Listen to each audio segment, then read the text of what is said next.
Chapter 3478. She was digging a hole for them during dinner. Yoon Chujio returned the missing herb to the little fatty and the others. Although the little fatty realized that some of the leaves were missing, he did not dare to ask too much because his heart was currently in a mess.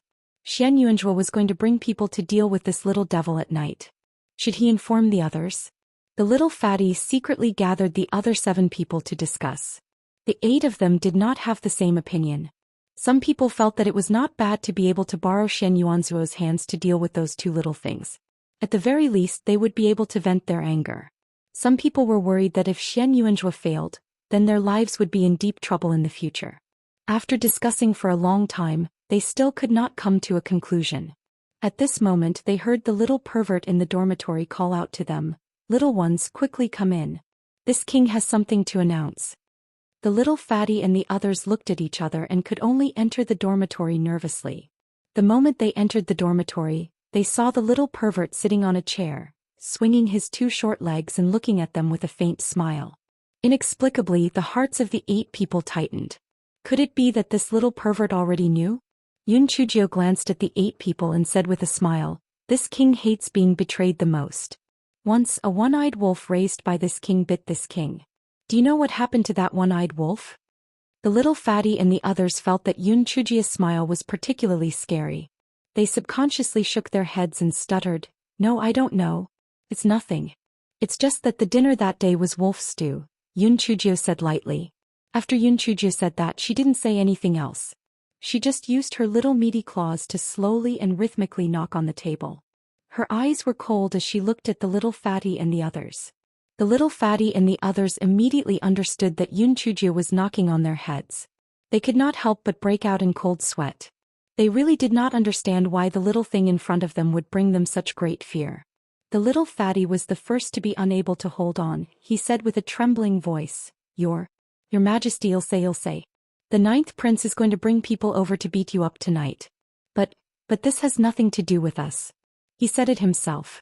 We tried to stop him but we did not succeed." The other children also echoed him.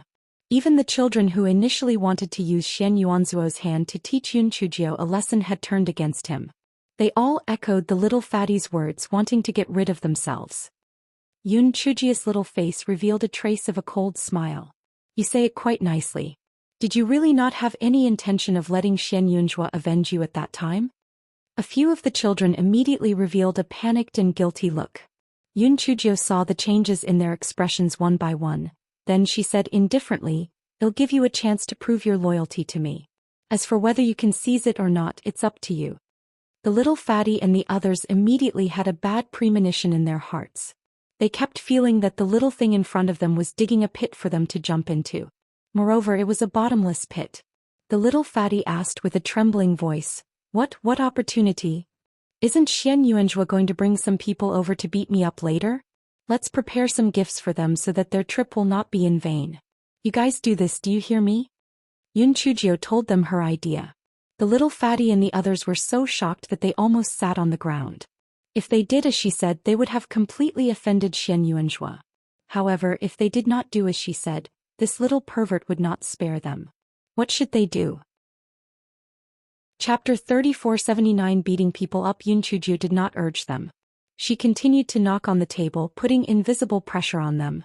After a while, the little fatty gritted his teeth and said, "Your Majesty, I will do as you say." The little fatty had thought it through. If it really did not work out, he would go and seek refuge with Deng Qianyuan. Xian Yuanzhua could not do anything to him.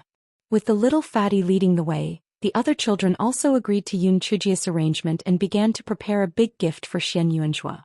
When Yoon Chujio saw that the little fatty and the others were getting busy, she looked at Di Baiming with a smug look on her face. Di Baiming curled his lips. This little rascal was able to have fun with a bunch of naughty children. There was really no one else. After about 2 hours, the sound of footsteps came from outside the door. Then the door was kicked open. Xian Yuanzhua brought the 9 people in his group and barged into the dormitory. Xian Yuanzhua had originally planned to work with the little fatty and the others to give that little thing a good beating after barging in. This way the news of him sticking up for his subordinates would spread, and Deng Qianyuan's people might join him. He had thought it through quite well, but who would have thought that they would be tripped by a few ropes as soon as they charged into the dormitory? Then their heads would be covered by gunny sacks and they would be beaten up without any explanation. They did not have the slightest bit of alertness. In addition, it was dark at night and the space in the room was limited, so they were beaten up by the little fatty and the others. At first, the little fatty and the others were a little scared, but later they realized that it did not seem to be a big deal. Since they had already made their move, they did not have any scruples. Moreover, they had been bullied by He Xinjiu for the past 2 days, so they vented their anger on Shen Yuanzhua and the others. In an instant, the 4 groups of dormitories were filled with wails and howls, causing the other dormitories to come over and watch. However, the space in the dormitories was limited, so everyone could only squeeze through the door and look inside. Yun Chujio felt that the beating was almost over, so she asked Fatty and the others to stop. Then she walked up to Shen Yuanzhua with the whip in her hand and gave him a hard whip. She said, "I heard that you want to pretend to be a garlic clove to take care of this king? You really are an idiot. How could my people betray me?" Shen Yuanzhuo's face was bruised and swollen from the beating. He glared fiercely at Yun Chujio, then used an even colder gaze to look at the little fatty and the others.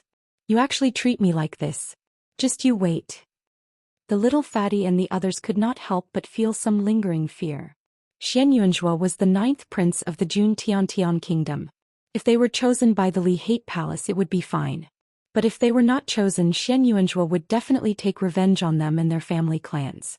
Yun Chujio glanced at Fatty and the others, then at Shen Yuanzhua. "Who doesn't know how to boast?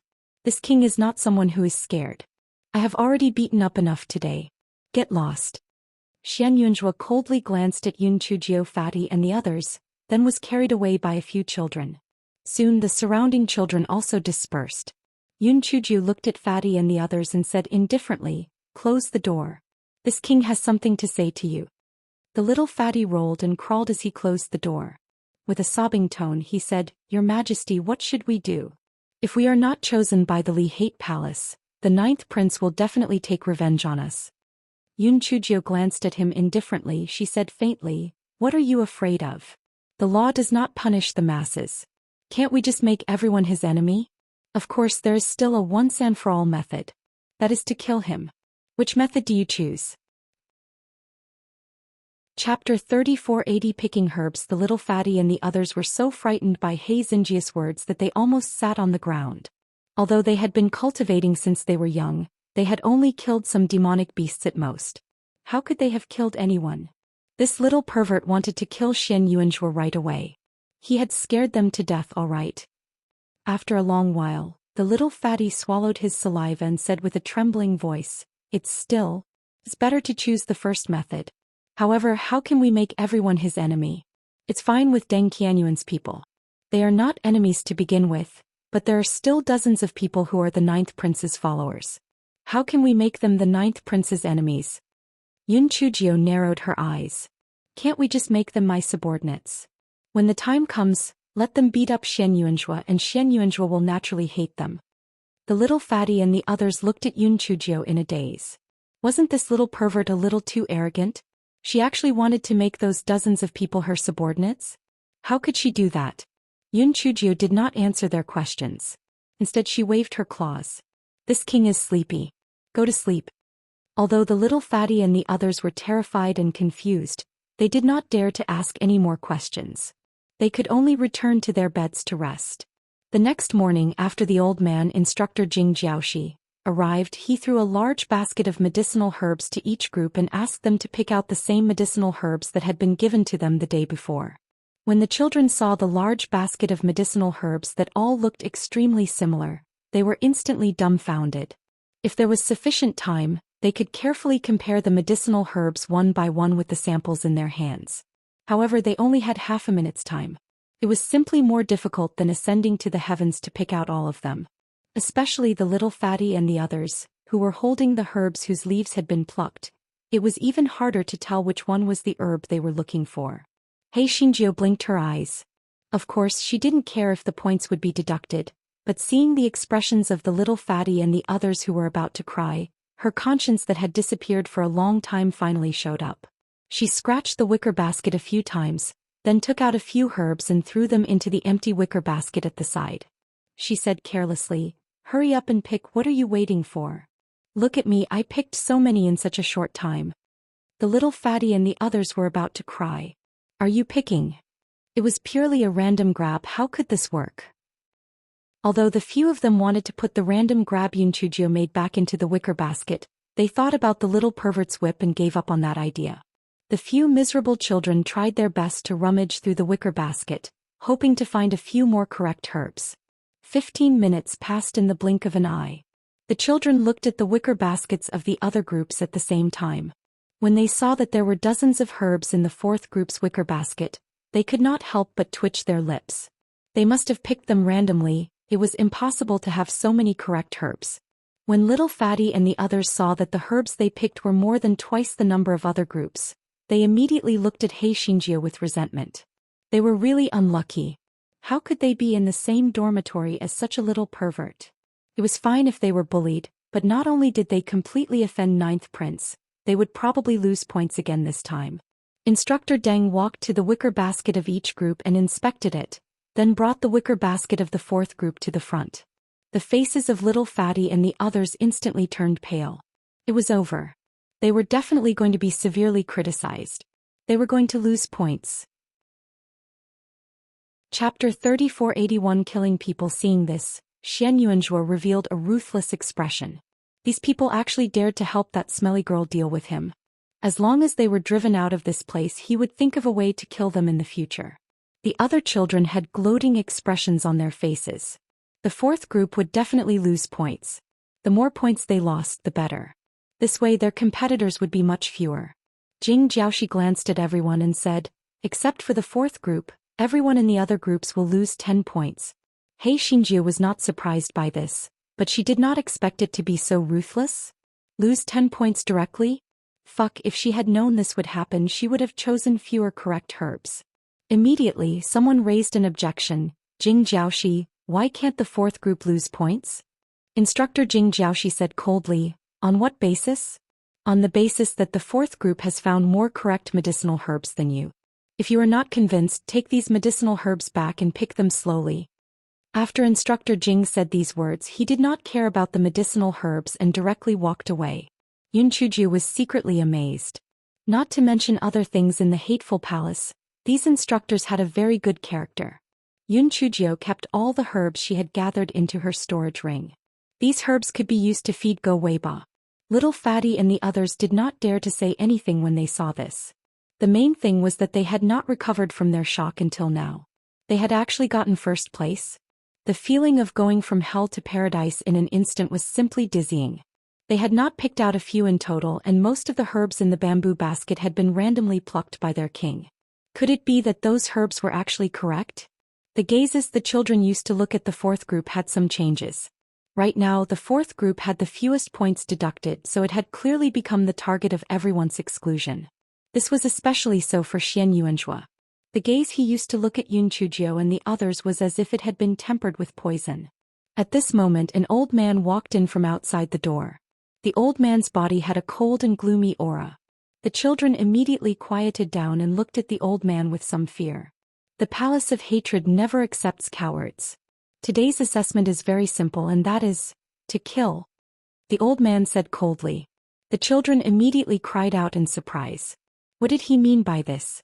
Was he actually asking them to kill? Yun Chujio cursed in her heart. The Palace of Hatred was indeed not a good place. There was actually such an assessment. It was truly freakish. The old man swept his gaze over everyone, and the children immediately quieted down. The old man clapped his hands and 10 people were escorted in by guards. Those 10 people were all tied up and clearly did not have the slightest ability to resist. The old man coldly said, if you all want to not lose points, then come forward and kill one of them. As you all have seen, there are only 10 people here, which means that only 10 of you have a chance. Let's begin now. Xian Yuanzuo's eyes revealed a ruthless determination. He had long ago killed a few disobedient servants in the imperial palace, so killing people was simply a piece of cake for him. He walked to the front, drew his treasured sword and cleanly killed a person. Seeing Xian Yuanzuo's ruthlessness, the children couldn't help but cry out in surprise. The faces of the little fatty and the others were deathly pale. They really didn't dare to imagine how Xian Yuanzhuo would deal with them if they couldn't enter the Li Hate Palace. When Deng Qianyuan saw that Xian Yuanjue had killed a person, he gritted his teeth. If he did not dare to kill a person, his lackeys might seek refuge with Xian Yuanjue.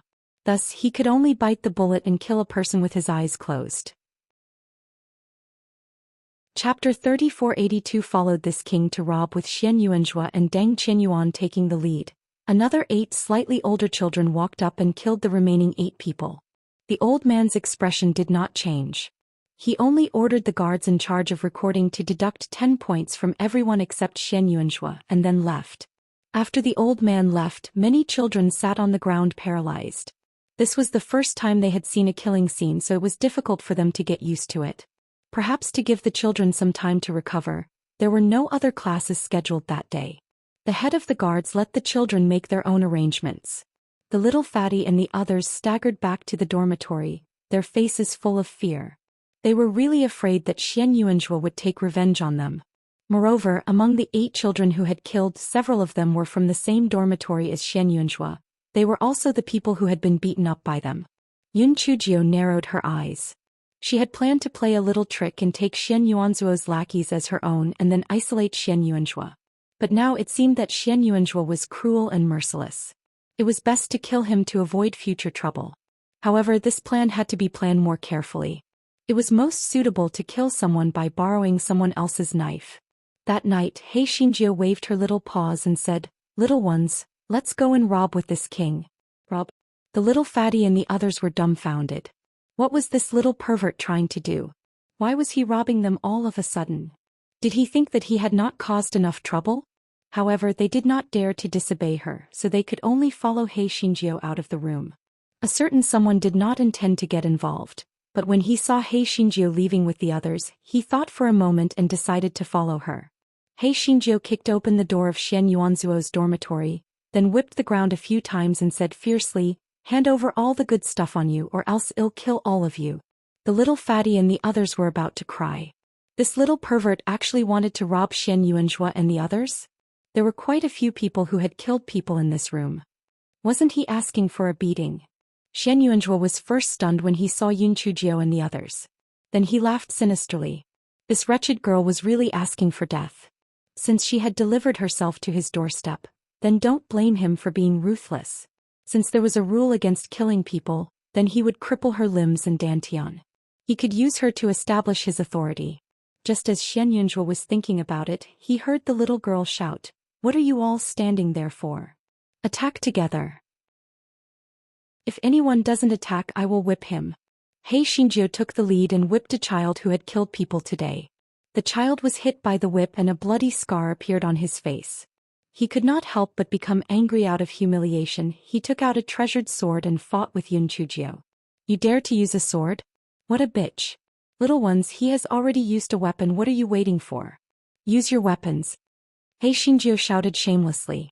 This guy did not even think about it. She was the one who had used the whip first, but now she was accusing the other party of using a weapon first. While the little fatty and the others were still hesitating, Xian Yuanzuo's followers summoned their weapons and rushed towards them. The dormitory was originally small, and now that they had used their weapons, it was instantly in chaos. Seeing that no one was going to deal with him and seeing that Yun Chujio and that child were fighting so fiercely, a trace of viciousness flashed through Xian Yuanzuo's eyes. He raised the sword in his hand and stabbed it towards Yun Chujio's back. Chapter 3483. Swords stabbed into each other. A certain someone who had been watching indifferently at the door had a cold glint in his eyes. This person deserved to die. A certain someone did not make a move, because he knew that the little rascal would not bring people to rob for no reason. He definitely had a motive. Moreover, with Xian Yuanzuo's skills, it was impossible for him to hurt the little rascal. Just as a certain honored warrior was thinking, he heard 2 screams. Then everyone in the room stared blankly at one spot. They saw that Xian Yuanjue and his lackey had a sword stuck in their chests, and the hilts of the 2 swords were still held in each other's hands. The 2 of them still maintained their standing posture. Their eyes were filled with fear and anger as they fell to the ground in front of everyone's eyes. "Oh my God! Someone died. I was scared to death." He Xinjie, who was stunned at the side, fell to the ground with a faint. The rest of the children finally regained their senses and cried out in fear. If it was just a fight, no one would care about it. However, this person had died, and one of the dead was a prince of the Juntian kingdom. This matter was going to blow up. When the guards heard the commotion, they rushed over. When they saw the two children stabbing each other with their swords, they were stunned. Did they die together? The leader of the guards began to interrogate them about what happened. Everyone told him everything. As for how Xian Yuanzhua and his lackey stabbed each other with their swords, they did not know. Because it was already chaotic and the dormitory was small, no one noticed what happened. However, a child in Xian Yuanzhuo's dormitory said, at that time Lu Hong was fighting with Xiao Bao. Maybe she knew what was going on. The leader immediately looked at He Xinjiu, who had just woken up. He Xinjiu said in shock, I was fighting with him at that time. Then he stabbed at me. I dodged to the side and then I saw the two of them in such a state. The leader frowned. Could it be that Xian Yuanzhua was trying to sneak an attack on Xiao Bao from behind? He didn't expect Xiao Bao to dodge to the side and he couldn't retract his attack in time, so he stabbed Lu Hong. Lu Hong couldn't retract his attack in time and stabbed him? He was not the only one who thought so. Almost everyone present thought so. Xian Yuanzhua had wanted to sneak an attack on Xiao Bao, but in the end he and Lu Hong's lives were at stake. It was really a case of robbing the goose that laid the golden eggs. The little leader took out a voice transmission talisman and reported the news to Instructor Deng. Very soon Instructor Deng rushed over. He inquired about the incident and then checked the two's wounds. He didn't find anything unusual, so he had people take the two bodies away and then let everyone return to their dormitories. The little fatty lay on the bed and suddenly sat up. His forehead was full of cold sweat. He suddenly remembered what the little pervert had said earlier. If he wanted to get rid of him once and for all, he had to kill Xian Yuanzhua. The reason why the two of them stabbed each other was not, could it be that the little pervert had set them up on purpose? When he thought about how He Xinjiu had led them to rob for no reason and had taken out a whip to provoke them, the more he thought about it, the more he felt that everything had been planned by her. How could a 5-year-old girl have such meticulous thoughts? The little fatty was frightened but also a little impressed. He decided to follow that little pervert in the future. Anyway, he would not suffer any losses if he followed her. Moreover, De Bao had not made a move all this while. He always felt that De Bao was more powerful than Xiao Bao, so it was definitely not bad for him to be the little pervert's sidekick. Chapter 3484. A certain person who was angry the next day. Instructor Deng announced the decision of punishment. Although fighting was not prohibited, someone had died last night. Even if they had not killed the person directly, they could not escape responsibility. As the leader, He Xinjiu was deducted 20 points, Fatty and the others were deducted 10 points, and Xian Yuanzhuo's roommates were each deducted 5 points. Then this matter came to an end. Yun Chujie once again realized that even a first-grade country did not have much status in the eyes of the Lihen Palace. Otherwise, if a prince of a first-grade country died, it would not have been settled so hastily. Perhaps it was because 2 people had died, but the following lessons were much more normal. It was nothing more than teaching the Lihen Palace's palace rules and some miscellaneous things. After Xian Yuanzhuo's death, his followers had already become more active. They all wanted to replace him as the new leader and then compete with Deng Qianyuan. For a time there were endless fights, but none of them provoked He Xinjiu and the other 4 groups. Yun Chujie couldn't be bothered with these things. If Xian Yuanzhua hadn't provoked her, she wouldn't have set him up to die. This fellow only had one goal now, and that was to stir up more trouble and deduct all the remaining points. However, the trees wanted to be quiet, but the wind would not stop. On this day, He Xinjiu was secretly teasing a certain lord. The little fatty and the others ran back to the dormitory with bruises on their faces. Immediately after, the dormitory door was kicked open and a boy who was obviously taller than the other children walked in with his men. Little treasure, now that the 9th prince is dead, I, Liao Yuan, am the new leader. Do you 4 groups want to submit to us, or do you want to submit to Deng Qianyuan? Yun Chujie narrowed her eyes. This guy was about to kiss a certain someone just now. Now that he was disturbed by these people, the unknown fire in her heart immediately burned up. She said coldly, "Get out." Liao Yuan and his followers were stunned at first, and then they became angry out of embarrassment. This little thing really took themselves too seriously. He really deserved a beating. Liao Yuan took a few steps and raised his leg to kick He Xinjiu. Before He Xinjiu could move, Liao Yuan flew out like a kite with a broken string, knocking down a few of his followers. Yun Chujio looked at the expressionless man in surprise. He was puzzled. The gigolo usually did not participate in these things. Why did he change his attitude today?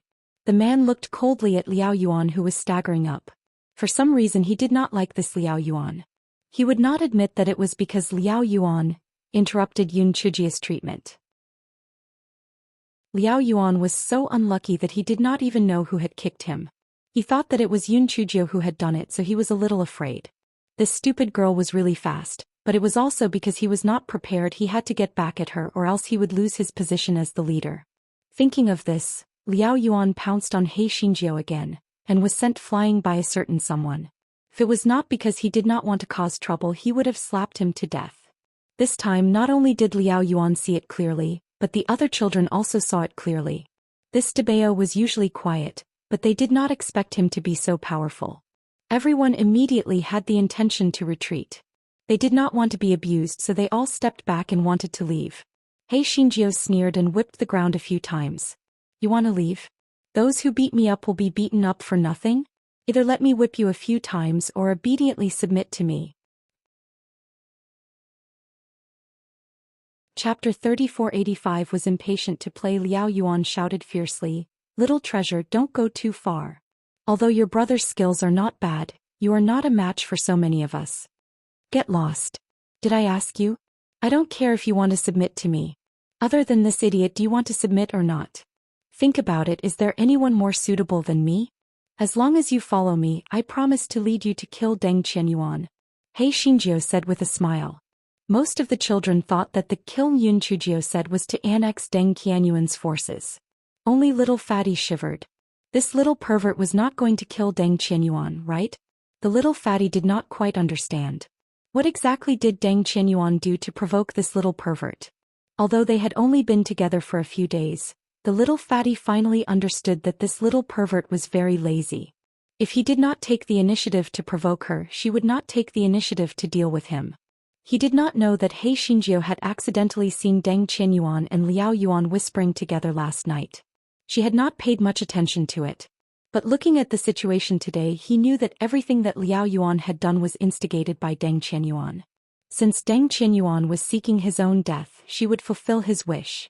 Most of those children were originally fence-sitters. It didn't matter who was the leader. In any case, whoever was stronger would submit to whoever was stronger.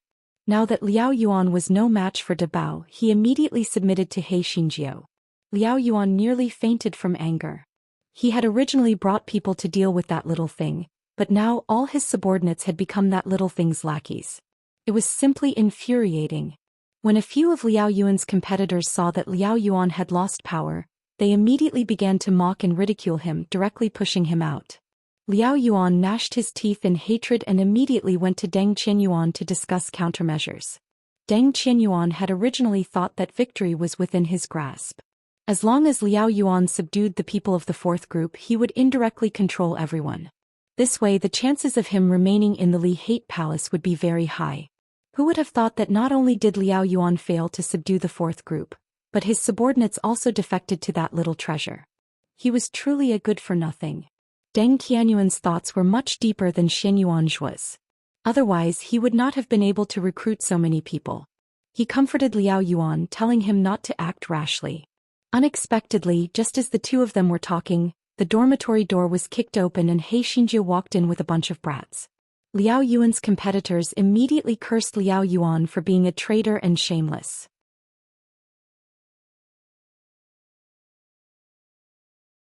Chapter 3486 was finally eliminated. Those brats were shocked by He Xinjia's valiant behavior. When they looked at Deng Qianyuan's swollen pig-like face, they immediately surrendered without any moral integrity. He Xinjiao nodded with satisfaction. Then she brought her people to the other dormitories. Without much effort, she took all the children under her command. Yun Chujio was not afraid of Deng Qianyuan and Liao Yuanqi. After all, there were so many people watching them. This fellow returned to the dormitory and lay on the bed, pondering. It was not a good idea to continue like this. The East Phoenix country was without a leader. If she delayed for too long, her position as the female emperor might be taken away by others. However, how could she be eliminated quickly? It would be difficult to do so since she would lose points without causing trouble. A certain honored guest lying beside her had been waiting for her to continue treating his illness. Who would have thought that after waiting for so long he would discover that Hei Xinjiu was asleep? A certain honored guest felt a little frustrated. The reason he gave himself was that the reason why he was so eager for the little rascal to treat his illness was so that he could recover his spiritual power as soon as possible. Yes, that was the reason. It was possible that Hei Xinjiu and Di Biming had finally achieved their goals in the following period of assessment. They were frequently deducted points and then both of them were eliminated. Hei Xinjiu was filled with joy. She thought that she would be able to leave the selection academy just like that. She did not expect to be told that, considering their safety, they would have to wait until the final 10 people were selected before they would be sent back to the Juntiantian kingdom. Hei Xinjiu held her breath. If she had known this would happen, she would have continued to play with the devilish brat. She waited and waited. After another 10 days, 10 people were finally selected. She did not expect that Deng Qianyuan and Liao Yuan would be among them. Little Fatty and the others were all eliminated. Yun Chujio felt that as the king she should comfort Little Fatty and the others. However, before she could say anything, Little Fatty and the others happily said, "King, this is great. We have all been eliminated. This way you can lead us to play together in the future." Hei Xinjiu, did she lead these brats astray? In their eyes, playing with her was more important than entering the Li Hate Palace? However, when this fellow thought about it, these brats were not that old to begin with. They did not have the utilitarianism of an adult, so they were not that sad after being eliminated. Yun Chujio and these eliminated children were brought out of the selection academy and then boarded a flying spirit tool. Yun Chujio looked at the old man on the flying spirit tool and was slightly surprised. It was actually instructor Lu Jiaoxi who had asked them to kill. They were only escorting them back to the Juntiantian kingdom. Was there a need to send an instructor? Shouldn't he stay behind to continue the assessment of the students who had been selected? Instructor Lu Jiaoxi did not say much. He just told everyone not to play around and then left the cabin. Although Yun Chujio was a little surprised, she did not take it to heart. She brought her followers and sat in the cabin obediently. 2 days later at night, while she was half asleep, Yun Chujio noticed that there seemed to be a smell in the cabin. Her heart was shocked. It was actually the soul-devouring powder. She could not help but frown. Could it be that instructor Lu Jiaoxi? What was he trying to do? Di Biming had long woken up. He took out an antidote and swallowed it. Then he exchanged a glance with Yun Chujio. The two of them lay back down as if nothing had happened. The next morning, when the children woke up, they were shocked to find that their spiritual power was gone. Even though some of them found that it was caused by the spirit-devouring powder, they could not open their storage rings to take the antidote because they did not have any spiritual power.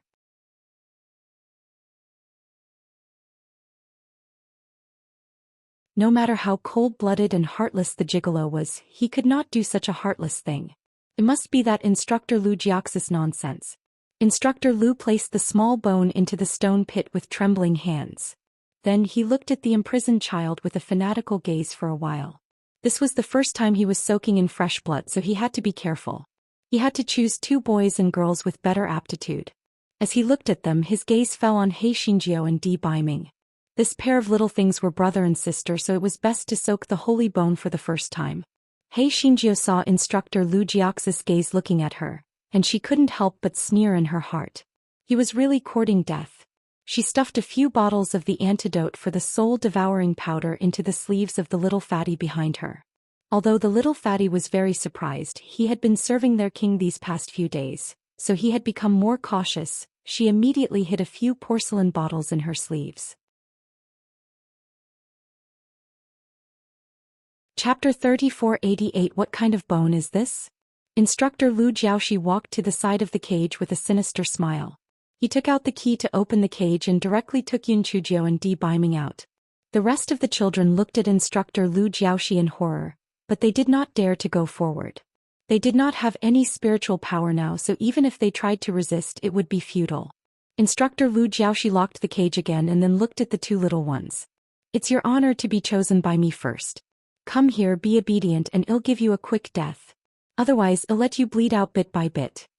Yun Chujio's small face twitched and she said with a trembling voice, But we don't want to die. Can't you soak it in chicken or duck blood?" "Lu Jiaoxi, cut the crap. It must be human blood, and it's the blood of a boy and a girl, said Lu Jiaoxi viciously. Lu Jiaoxi, even if we die, we have to die to understand, right? What kind of bone is this? Why does it have to be the blood of a boy and a girl? Could it be that you made a mistake? Yun Chujia's face was full of curiosity. Lu Jiaoxi reckoned that he didn't have the chance to show off normally, but when he heard Yun Chujia's question, he said proudly, "What do you know? This is a holy bone. As long as I soak it in your blood for 49 days, I will be able to refine it, and then my spiritual power will soar." Holy bone? What is a holy bone? Is this thing a human bone or a pig or a dog bone? Yun Chujiu looked at the small bone and asked. What Yun Chujiu didn't notice was that when she said this, the corner of the eye of a certain person beside her twitched violently, and his face turned a little ugly. Instructor Lu Jiaoxi said impatiently, "How would I know what kind of bone this is? Anyway, it's a holy bone. Let's cut the crap and start." Instructor Lu said and reached out to grab Yun Chujiu. He felt that this little girl was more narrow-minded, so it was safer to kill her first. Unexpectedly, just as his hand was about to touch He Xinjiu ran away. She even shouted, "I'm only 5 years old and I still have a lot of years to live. I don't want to die. If you want to soak that broken bone, just let your blood flow." Seeing that Yun Chujiu still dared to escape, Instructor Lu Jiaoxi said viciously, "Stupid girl, you really don't know what's good for you. See how I'll deal with you when I catch you." "Really? Then come and catch me? If you can catch me, I'll be at your disposal." He Xinjiu put her hands on her waist and said provocatively. Instructor Liu's face revealed a contemptuous sneer. This little girl was really naive. Not to mention that she was already poisoned by the devouring spirit powder. Even if she was not poisoned, such a small thing was not his match. Instructor Lu thought as he chased after He Xinjiu. He Xinjiu blinked her eyes. When she saw that Di Baiming had already put away the bone, she ran even more happily. Instructor Lu Jiaoxi originally thought that he would be able to catch He Xinjiu in a few moves. Who would have thought that the little thing was so slippery that he could not even catch her even after running around the cave several times? Instructor Lu Jiaoxi could not help but become angry from embarrassment. He threatened, "Stupid girl, if you continue to run, don't blame me for not being polite. I can kill you with a slap and soak the holy bone in blood." Yun Chujiu curled her lips. "Tisgady, who doesn't know how to threaten people? I'm warning you, if you don't stop, this king will kill you." Instructor Lu Jiaoxi was stunned at first and then laughed out loud. Clearly, he felt that Yun Chujiu was overestimating herself. He said disdainfully, "With just you? Not to mention that you are already poisoned. Even if you are not poisoned, 100 of you are still not my match." Chapter 3489 is for this king. Yun Chujiu looked at the arrogant Instructor Lu Jiaoxi and revealed a brilliant smile. "Old bastard, you are quite good at bragging. Since you are so good, come and kill me." Instructor Lu Jiaoxi completely lost his patience and said fiercely, "Stupid girl, die." As Instructor Lu said that, he raised his hand and threw a palm at He Xinjiu. This palm was full of spiritual power and the surrounding airflow was distorted. Instructor Lu was filled with the thought that the speed of this palm strike was extremely fast, and that damned girl would definitely not be able to dodge it this time. Who would have thought that the little girl would actually leap to the side with her short legs, forcefully dodging his palm strike? Instructor Lu was flustered and exasperated as he threw another palm strike at He Xinjiu, and was then dodged again.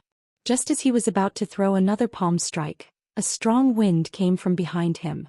He hurriedly dodged and then realized that Dabao was actually attacking him. Was he not poisoned? Di Baiming did not give him time to think. He raised his hand and an ice dragon lunged at Instructor Lu Jiaoxi. Instructor Lu blurted out in disbelief, "Materialization of spiritual power? Aren't you from Towering Sky Continent?" Di Baiming naturally did not answer him. Instead, he stepped up his attack. He knew that he was no match for Instructor Lu Jiaoxi. What he needed to do was to attract Instructor Liu's attention and let He Xinjiu save him.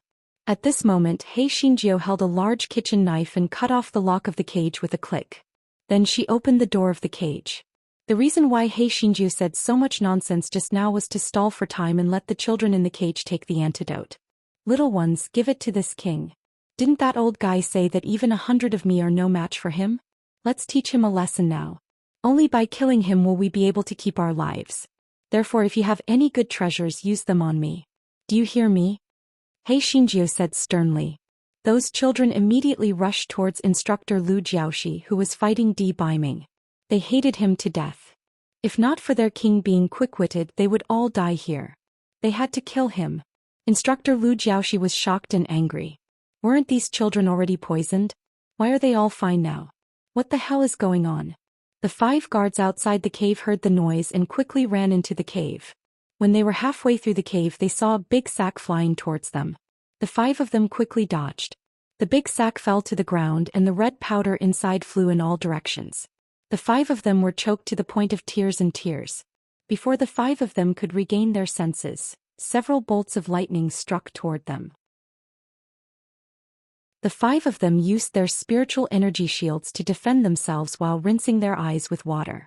Finally, they saw a little girl standing in front of them. She was smiling as she hugged a black bird that was as fat as a ball and looked at them. The 5 of them saw a layer of red powder on the ground. Fuck, it was actually chili noodles. The 5 of them were furious. This little girl was too mean. The 5 of them did not have time to think. They removed their spiritual energy barriers and pounced on the little girl, trying to kill her. At this moment, the black bird that the little girl was holding shot a ball of flame at them. The 5 of them did not think much of it. Such flames were not a threat to them, so they did not dodge. The tunnel was narrow to begin with. The flame shot out by the little black bird immediately covered the 2 people at the front. Almost in an instant, the 2 of them turned into ashes. Xiao Hanyo and Xiao Hanyo looked at each other. Chapter 3490, Ice Block Talisman. Yun Chujio sighed in her heart. Xiao Hei's fire of nirvana was indeed awesome. It was just a pity that after using it once, it would take a long time before it could be used again. It would be fine if it could be used any time. The 3 guards at the back watched as their companions turned into ashes. They could not help but look at the ugly fat bird that He Xinjiu was holding in fear. They could not care less about Instructor Lu, who was inside. They turned around and ran out of the cave. They did not expect that after a few steps, one of their legs had sunk into a hole. The other 2 people's legs were also tightly bound by a few mycelium. The 3 of them were terrified. They could not care less about what was trapping them. They kept trying to break free and used wind blades to attack the thing that was binding them. Yun Chujio secretly let Dehua out. 10,000-year-old single pig attack. Kill them. This sentence worked every time. They didn't know what Dehua had experienced in the past. Anyway, after hearing this sentence, Dehua quickly turned dark and pounced on the 3 of them fiercely. The 3 of them were stunned when they saw Dehua. What the hell was this thing? Was it the materialization of spiritual power? How was that possible? The people of Towering Sky Continent had no way to master the materialization of spiritual power. However, the 3 of them quickly reacted and raised their spiritual power shields.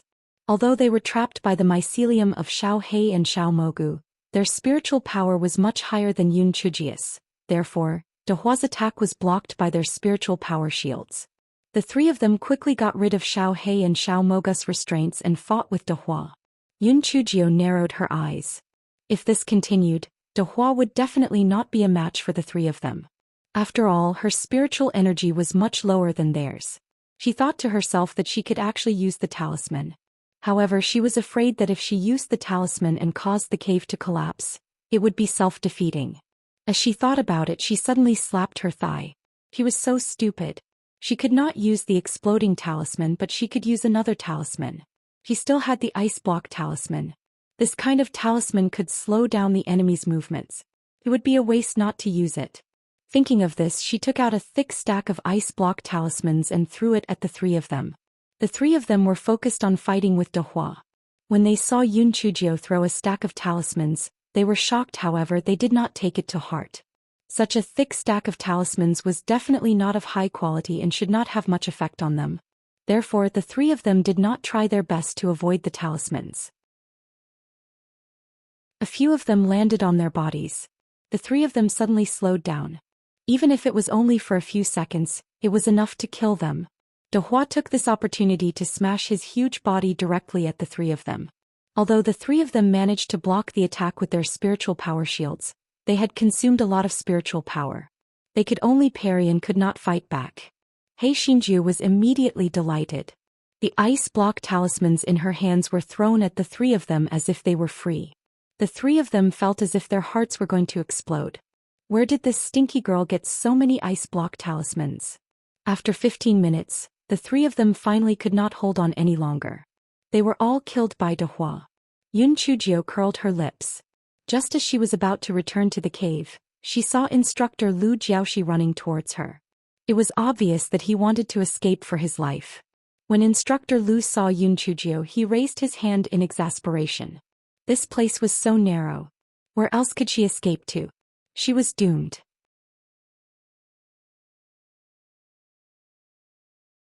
Chapter 3491 touched the naughty children. He Xingjiu looked at the disheveled Instructor Lu and curled the corners of her lips. First, she raised her spiritual energy barrier to defend against Instructor Liu's palm. Then she threw a thick stack of ice block talismans at Instructor Lu. Instructor Lu was in a hurry to escape. Moreover, he was confident that Yun Chujio did not throw any high-level talismans because it was impossible for a child to have so many high-level talismans. Therefore he was miserable. Almost all the ice block talismans fell on his body, and his movements immediately slowed down. The children who were chasing after him swarmed up, and all kinds of spiritual weapons were thrown at Instructor Lu. He Xingjiu kept throwing ice block talismans at Instructor Liu's body so that he had no way to fight back. After 15 minutes, Instructor Lu finally breathed his last reluctantly. He did not understand even before he died. How could the originally well-planned matter fail in the end? When the children saw that Instructor Lu Jiaoxi was killed, they immediately cheered up. Yun Chujio did not find Di Baiming among the crowd. She was shocked and quickly separated the crowd to enter the cave. She saw Di Baiming sitting cross-legged on the ground. His face was pale and his lips were purple. It was obvious that the fight just now had triggered the cold poison. Yun Chujio's heart ached, but she did not have any good ideas. Usually she kissed him a lot, but that thing had learned its lesson and did not fall for it again. At this time, those devilish children had already dragged a few corpses into the cave. Then they looked at He Xingjiu with admiration and gratitude. Yun Chujio was a little touched when she saw the devilish children's expressions. However, there were still some things that needed to be done. She smiled and said, "You were drugged by the devouring spirit powder. Although you ate the antidote, it was inevitable that there were some residual toxins. Come eat these pills." The devilish children were naturally not on guard against her. They took the pills and ate them. Then they passed out miserably. He Xingjiu let out the Meng Yanshou, then she ordered, "Weave a dream for them and hide the matter of the bones. Tell them that Instructor Lu Jiaoxi is going to practice an evil technique. Also, hide the pretty boy's ice dragon and my big kitchen knife so as to avoid any trouble." Meng Yanshou immediately followed He Xingjiu's instructions and began to weave dreams for those devilish children. These devilish children did not have high spiritual power to begin with, and they were still in a deep sleep. Therefore Meng Yanshou easily completed the task. 15 minutes later, the devilish children woke up one after another and rubbed their eyes. Why were they still asleep after eating the king's medicinal pills?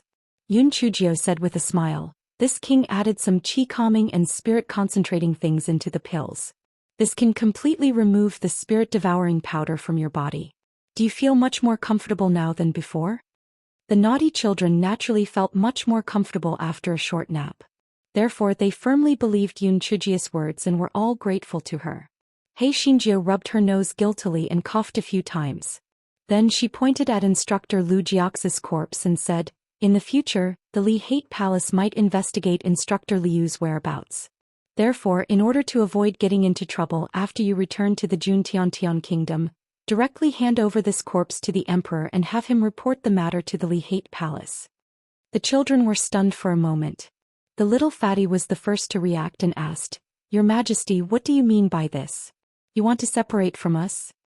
Yun Chujio smiled bitterly and pointed at Di Baiming, who was meditating beside her. "As you can see, my brother's old illness is acting up, so I'm going to bring him to look for a famous doctor. I can't return to the country of June with you guys."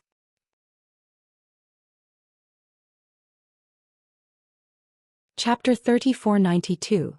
Prime Minister Sima's voice transmission talisman. The children were very reluctant, but they could see that Yun Chujio could not change her mind. All of them were teary-eyed. Before this, they might have been a little perfunctory towards this king, but now they really regarded this little girl as their king. The little fatty asked with a face full of reluctance, King, then when your brother's illness is cured, will you still return to the Juntian kingdom to look for us? Yun Chujio blinked her eyes. That's hard to say. If there's a chance, I will definitely come to see you. You won't forget me, right? Hearing Yun Chujio's words, the children expressed their loyalty one by one.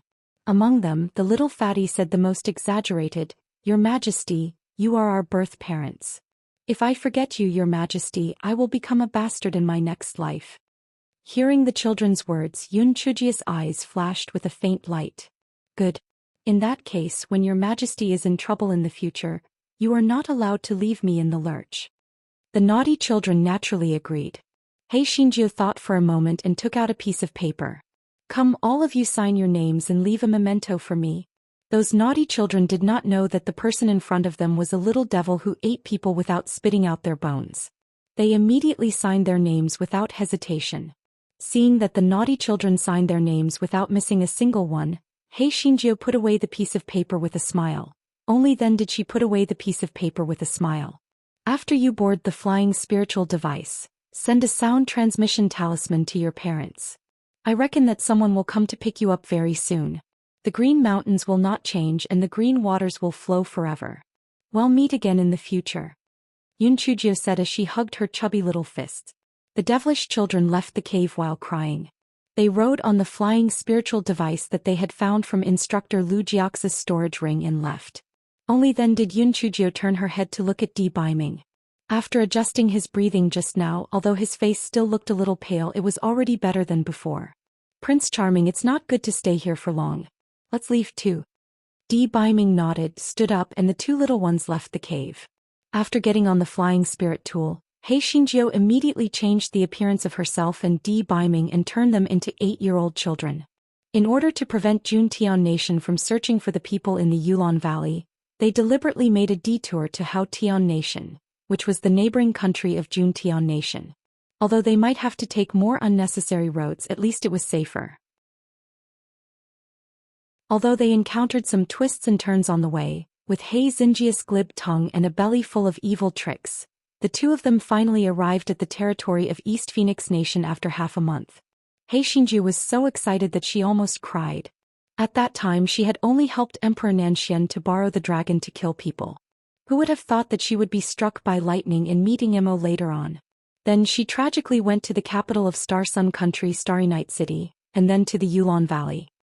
However, it was a good thing that she found Ghost Face Orchid and refined the antidote for the rejuvenation pill. This could also be considered as opening up a new life-saving skill.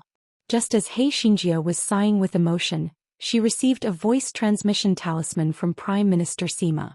When Yun Chujio heard the content of the voice transmission talisman, her face instantly darkened, and her eyes were filled with a fierce look. What's wrong? What happened? Di Baiming's voice carried a bit of concern that she herself did not notice. Star Sun Kingdom sent a team of people to escort Leng Tianche and Yun Shiyu to the border of the two countries. Yes, it's the original Crown Prince and Princess Shiyu. They said that since I'm occupying the magpie's nest, the throne should be returned to Leng Tianche. If I don't agree, the Sun Nation will uphold justice and help Leng Tianche take back the throne.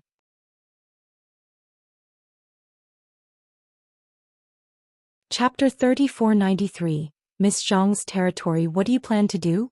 Di Baiming was a little annoyed. If it wasn't for the fact that his old illness had relapsed, he would have killed those people directly to prevent the little rascal from wasting his energy. Yun Chujio slightly curled the corners of her lips. The Star Sun Kingdom only wants those two good-for-nothings to be puppets, and then slowly encroach on our East Phoenix Kingdom. Since they dare to play dirty tricks, then this emperor will directly make the Sky High Continent no longer have the Star Sun Kingdom. Di Baiming looked at the proud expression on Yun Chujio's face, and his heart beat violently. Soon after, a wave of pain struck him and he fainted. When Di Baiming woke up, he found himself lying on the bed. He looked around and found that he was still in the cabin. He reckoned that he should still be on the flying spirit tool. When he was looking around, he felt that something was not quite right. He lowered his head to look at his body, and it actually turned into the appearance of a 3 or 4-year-old. Baby, you're awake? Yun Chujio's crisp voice came from the cabin door. Di Baiming looked up. Yun Chujio had already returned to her original appearance. She looked at him with a smile. Di Baiming was stunned for a while. Then he remembered what Yun Chuju said just now. Baby? Was she calling him? Baby, didn't you hear what little sister said? Why are you so naughty? Hei Xinjie walked to the bedside and poked Di Baiming's forehead with her fair finger. Di Baiming's body suddenly emitted a chill. The chill on his face seemed to have frozen into ice. He squeezed out a sentence from between his teeth. Little Jiu, what do you want to do? Yun Chujio poked a certain venerable's small face with her hand. Baby, don't be angry. Your cold poison has acted up again. I can only make you smaller so that your symptoms can be alleviated. Heaven and earth, I'm doing this for your own good. Di Baiming looked at her with a cold smile. If she didn't laugh so hard, perhaps he would still believe her words. He gritted his teeth and said, this venerable self can hold on. Give me the antidote. That won't do. We are about to reach the palace. If I bring you in without changing your appearance and let people see that you are injured, there will definitely be trouble. If I bring you in after changing your appearance, those people will think that their female emperor is a fickle woman. Hence, you can only appear in the imperial palace in the form of this little bun. I can just make up an excuse to cover it up, Hei Xinjie said with a straight face. Di Baiming naturally did not believe her words. However, his current spiritual power was much weaker than before and he was no match for Yun Chujio. Furthermore, his body had also become smaller. He could only take a few deep glances at Yun Chujio. He said coldly, it's best if that's the case. Little Jiu, if you do anything out of line, this venerable self will teach you a lesson sooner or later. Yun Chujio agreed with a smile on her face. This fellow's mouth twitched in his heart. Little fellow, today is the day you drink, today is the day you get drunk. When you come to the Little Miss territory, you will suffer. Under the arrangements of Prime Minister Sima and Yun Jichen, Yun Chujio sneaked back to the imperial palace without anyone noticing. Yun Chujio had long planned with Prime Minister Sima. After she went missing, Prime Minister Sima made up a story to fool Emperor Nanxian before leading his men back to the capital of the East Phoenix country.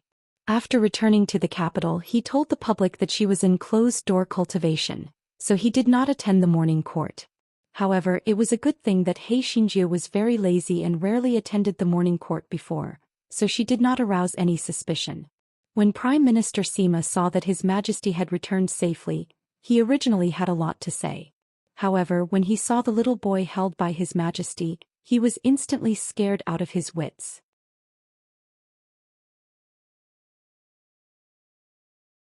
Chapter 3494. Yun Chujio's letter of credence. Prime Minister Sima looked at the cold and stern face of the little boy with a dumbfounded expression.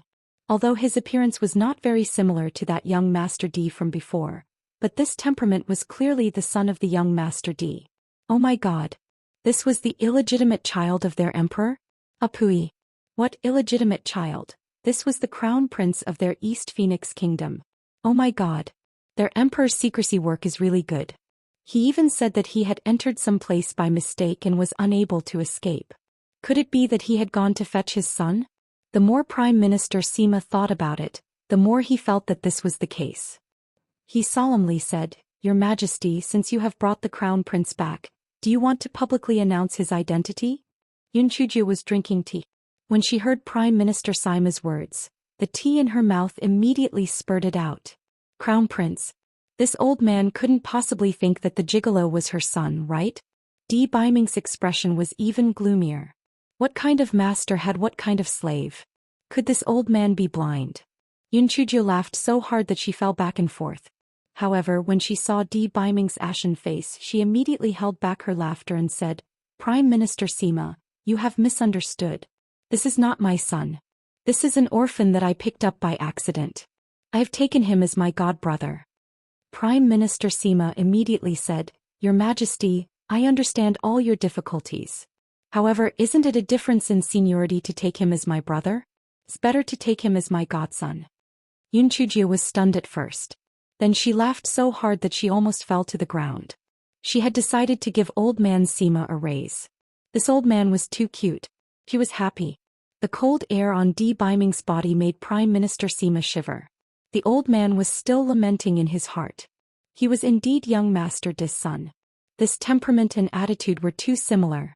Yun Chujio finally stopped laughing and said, He really isn't my son. He really is my younger brother. It would be best if we could seal the news. However, just in case, you better make up a reasonable reason to prevent more trouble. Prime Minister Sima still felt that Yun Chujio was being stubborn. If this little boy was not the child of His Majesty and young Master D, his old man would have lived in vain. Although Prime Minister Sima thought so in his heart, he still nodded and agreed. Then he got down to business. Your Majesty, the envoys of the Xingsuan Kingdom are still waiting for news. How should we reply? Yun Chujio's giggling expression immediately turned cold. She sneered and said, I will dictate and you will write. Prime Minister Sima immediately took out a pen and paper. His Majesty solemnly said, the matters of our East Phoenix Kingdom have nothing to do with your Star Sun Kingdom. Scram as far away as you can. Prime Minister Sima. Your Majesty, this is the national letter. Is it really all right to be so rude? Prime Minister Sima saw that their Majesty was determined to be like this. As long as he embellished He Xingjia's words, he would be refined. However, the main idea was still the same as what Yun Chujio had said. Yun Chujio looked at the national letter that Prime Minister Sima had embellished, took out the jade seal and stamped it. Then she said, in a while, send this national letter to the emissary of the Star Sun Kingdom and tell him to get lost. In addition, have Crown Prince Yun lead an army of 100,000 soldiers to stand guard at the border. If the Star Sun Kingdom dares to cross the border, kill them without mercy. Although Prime Minister Sima felt that their Majesty's swift and decisive manner was quite bold, he said, Your Majesty, the Star Sun Kingdom's national strength is obviously stronger than our East Phoenix Kingdom. If we really shed all pretense of cordiality, we might not have a chance of winning.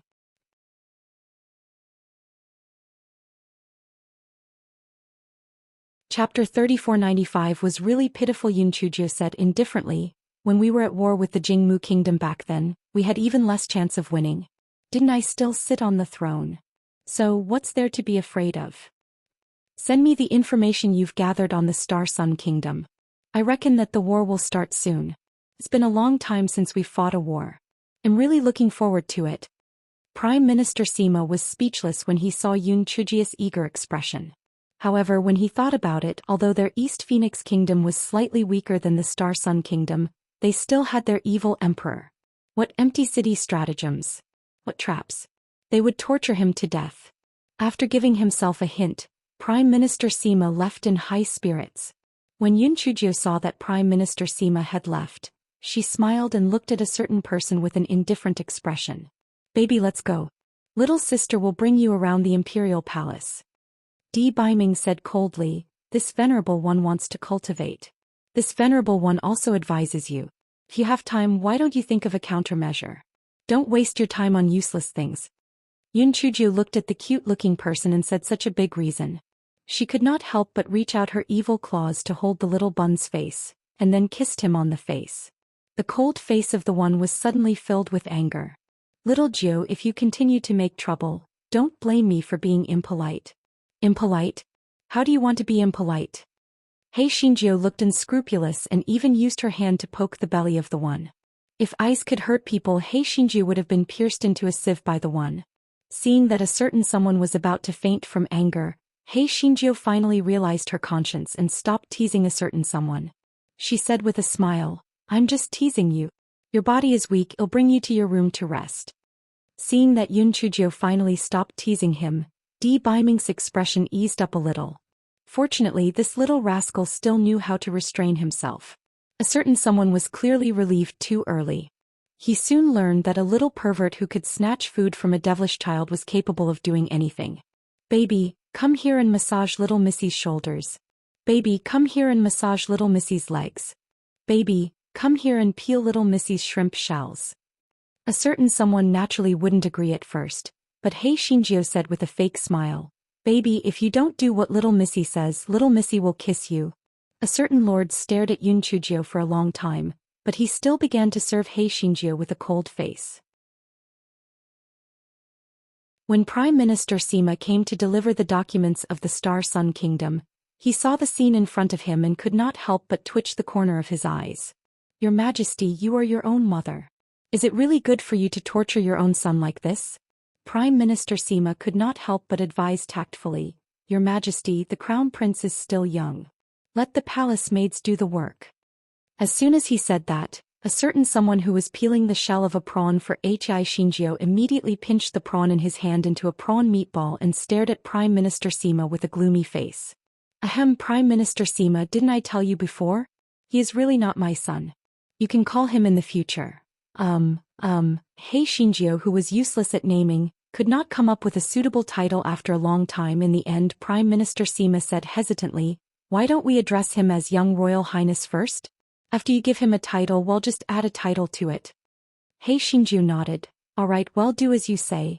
This fellow did not know that Prime Minister Sima sympathized with her in his heart. It was really not easy for His Majesty. He could not even acknowledge his own son. This was the saddest thing in the world. How pitiful.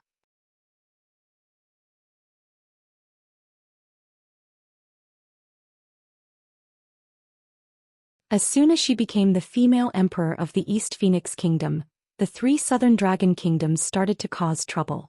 Soon after, the Jingmu Kingdom started to stir up trouble again. Now the 3 Star Sun Kingdoms wanted to force her to abdicate. This time there was really no room for negotiation. Yun Chujio thought for a moment and said, you should first stabilize the emissary of the Star Sun Kingdom and delay it for a few days. Prime Minister Sima nodded and then said tentatively, Your Majesty, only the Empress can help you now. Why don't you send a message to the Empress and ask her to come over? Empress D? The face of a certain someone who was peeling melon seeds for Shinjio suddenly turned gloomy. Shinjio coughed dryly and said, he has something to do, so he might not be able to come here in time. Prime Minister Sima glanced at a certain someone and gritted his teeth. Your Majesty, although there are some things that I shouldn't say, you and Empress D already have a son. What's the point of separating the two of you? If he didn't save her, that would be too much. What could be more important than the both of you? The coffee table instantly turned into a pile of broken pieces. Prime Minister Sima couldn't help but shiver. Why did he suddenly feel a little cold?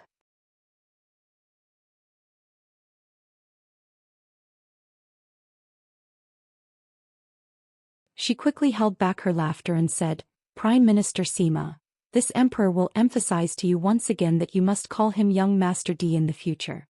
Also, this baby is really not my son. Yes, this old subject will remember it. This old subject will not address you wrongly in the future. Then what did young Master D reply to Your Majesty? Prime Minister Sima said respectfully.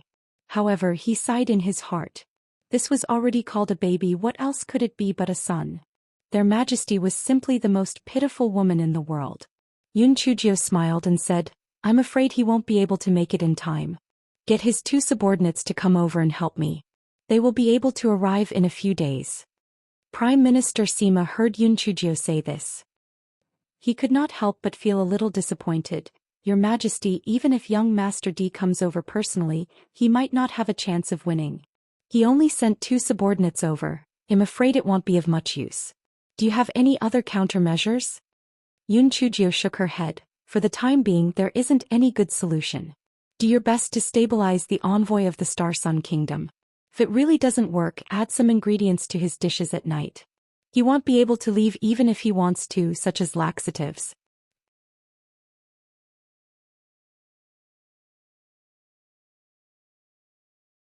Chapter 3498. Besieging the way to save the Zhao. Prime Minister Sima could not believe his own ears. Giving laxatives to the emissaries of other countries? Your Majesty, don't you think that this is a little immoral? Prime Minister Sima glanced at Yun Chujio. Seeing that she did not look like she was joking, he could only nod his head. In his heart he thought that he should think of other ways to persuade the emissaries of the Star Sun Kingdom. If it really did not work, he would use the method that His Majesty had suggested. If he did this, it would be the biggest stain in his life. At this moment, the voice transmission talisman in Yun Chujio's storage ring started to vibrate one after another. Yun Chujio took it out and took a look. It was sent by Emperor Nanxian and the other 2. Yun Chujio could not help but curl her lips. She thought that these 3 old fellows were very calm, but she did not expect that they could not hold it in anymore. The content of the voice transmission talismans of Emperor Nanxian and the other 2 was basically the same. They were asking if the situation was serious and if she had any good strategies to solve it. Emperor Nanxian and the other 2 were now in the same boat as Yun Chujio. If Yun Chujio was forced to step down, they would not be able to recover either. Naturally, they were extremely concerned. Yun Chujio casually explained the current situation. Then she asked the three of them to gather the army and prepare to start a war. Although Emperor Nanxian and the other two were terrified, they didn't dare to ask any further. This was because they knew that if they offended Empress Jiao, they might not be able to hold on to their throne before the Sun Nation invaded. Yun Chujio put down the three people's voice transmission talismans, but her heart was moved. Back then, the three nations had joined forces to take care of the East Phoenix Kingdom, and she had used a counterplot to destroy the three nations. Could she do the same this time? He Xinjiu first let Prime Minister Sima go down, and then cupped her chin as she pondered. After thinking about it, she felt that it was basically impossible. The reason why the counterplot had succeeded back then was mainly because of her deep understanding of the situation of the various countries, and she had spies. However, she knew very little about the three countries of the Star Sun country, so the counterplot clearly had no effect. Di Baiming saw that Yun Chujio's brows were tightly knitted, and a sense of helplessness welled up in his heart. If his cold poison had not relapsed, he could completely help the little rascal kill the emperors of the three countries, and the three countries would definitely fall into internal strife. This would temporarily alleviate the crisis of the East Phoenix Kingdom. A trace of ruthlessness flashed across Di Baiming's eyes. He thought of the two bones that he had already found. If she was unable to survive this crisis, he could only take the risk in an emergency. Just as Di Baiming was thinking about it, he heard Yun Chujio laughing sinisterly. That laughter was exactly the same as every time she tormented him. Di Baiming subconsciously took a few steps back. Did she think of a new trick to torture him again? He Xinjiu reached out her claws and held a certain deity's little face. She kissed it a few times and then said excitedly, "Baby, I've thought of a good idea." Di Baiming was too lazy to correct her. He quickly asked, "What good idea have you thought of?" Yun Chujio said with a smile, "Surround Wei and save Xiao."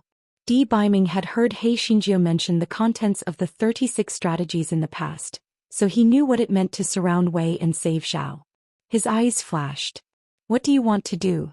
There are a total of 7 second-grade countries under the Jun Tian Kingdom. Currently, the Star Sun Kingdom, the Ghost Gold Kingdom and the Winged Fire Kingdom have joined forces. As for the Willow Earth Kingdom, the Zhongyu Kingdom and the Zhen Shui Kingdom, they are not participating in the war because these three countries are not connected to the East Phoenix Kingdom. Even if they participate in the war, they will not get any benefits. If I can convince those three countries to stab the Star Sun Kingdom in the back, not only can I solve the current predicament, but I can also kill the Star Sun Kingdom. If I'm lucky, I can also take out the Ghost Gold Kingdom and the Winged Fire Kingdom. Ah, I'm so smart.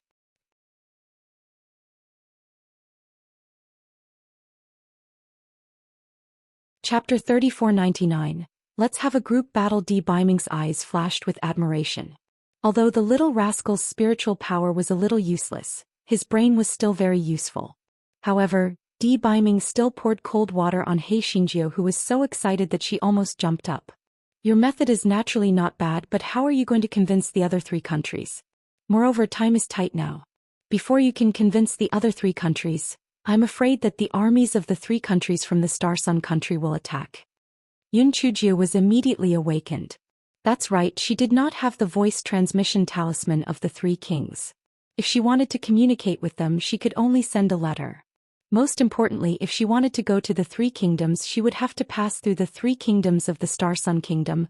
They would definitely not let the envoys of the East Phoenix Kingdom go over. Even if they could think of a way to go over, it would waste a lot of time. By then it would be too late. While He Xinjiu was frowning, Di Baiming said indifferently, "Those two trash might be able to help." Yun Chujio was stunned at first, then she hugged Di Baiming and kissed him. "Baby, I love you so much. You are so smart. You are indeed my man. You are almost as smart as me." A certain lord was embarrassed and angry. "Stop fooling around. Why don't you think about what to do?" He Xinjiu finally let go of her evil claws, then took out a piece of paper and pen to write a national letter. She felt that the wording was a bit unrefined, so she had to call Prime Minister Sima back. When Prime Minister Sima arrived, Yun Chujio told him about her plan. Prime Minister Sima was stunned for a while. Then he said with a face full of admiration, "Your Majesty, you are really a man of great talent and great strategy. It is the good fortune of the people of East Phoenix Country to have a majesty like you. No, it is the good fortune of everyone in Towering Sky Continent. He Xingjiu was so proud that she almost could not control how many letters she sent. She managed to suppress the pride in her heart with great difficulty and said indifferently, "You are flattering me. I am only a little smarter than the average person. Here, this is the national letter that I have drafted. You can polish it." Prime Minister Sima took the national letter that He Xingjiu handed over. When he saw the dog-like words on it, the corner of his mouth twitched. As expected, no one was perfect. The words of their majesty were really difficult to explain in one word. Prime Minister Sima polished the national letter that Yun Chujio had drafted. In fact, it was nothing more than plain English. Your Majesty of a certain country, you also know that the 3 bastards of the Star Sun country are currently besieging our East Phoenix country. If our East Phoenix country is divided by them, then their strength will definitely be stronger than yours. In that case, it's inevitable that they will have designs on your 3 kingdoms in the future. In addition, even if your 3 kingdoms join their camp now, let's not talk about whether they agree or not. Even if they agree, you and our East Phoenix kingdom are not close to each other, so you won't get any benefits. Now, an opportunity that can not only show your kingdom's pleasure in helping others, but also bring great benefits has arrived. That was, our East Phoenix country would delay the allied forces of the 3 countries, while your 3 countries would stab the Star Sun country in the back. They would definitely be able to take down the Star Sun country very quickly. When the time came, our 4 countries would join forces and annihilate the Ghost Gold country, and the Winged Fire country would be a piece of cake. When the time came, our 4 countries would divide the territory of the Star Sun country and the 3 countries equally. Wouldn't that be a wonderful thing? Such a good opportunity was simply a once-in-lifetime opportunity. Therefore, we must not miss out on this opportunity. This opportunity is now or never. Quickly agree to our East Phoenix Kingdom's proposal. Let's have a team battle.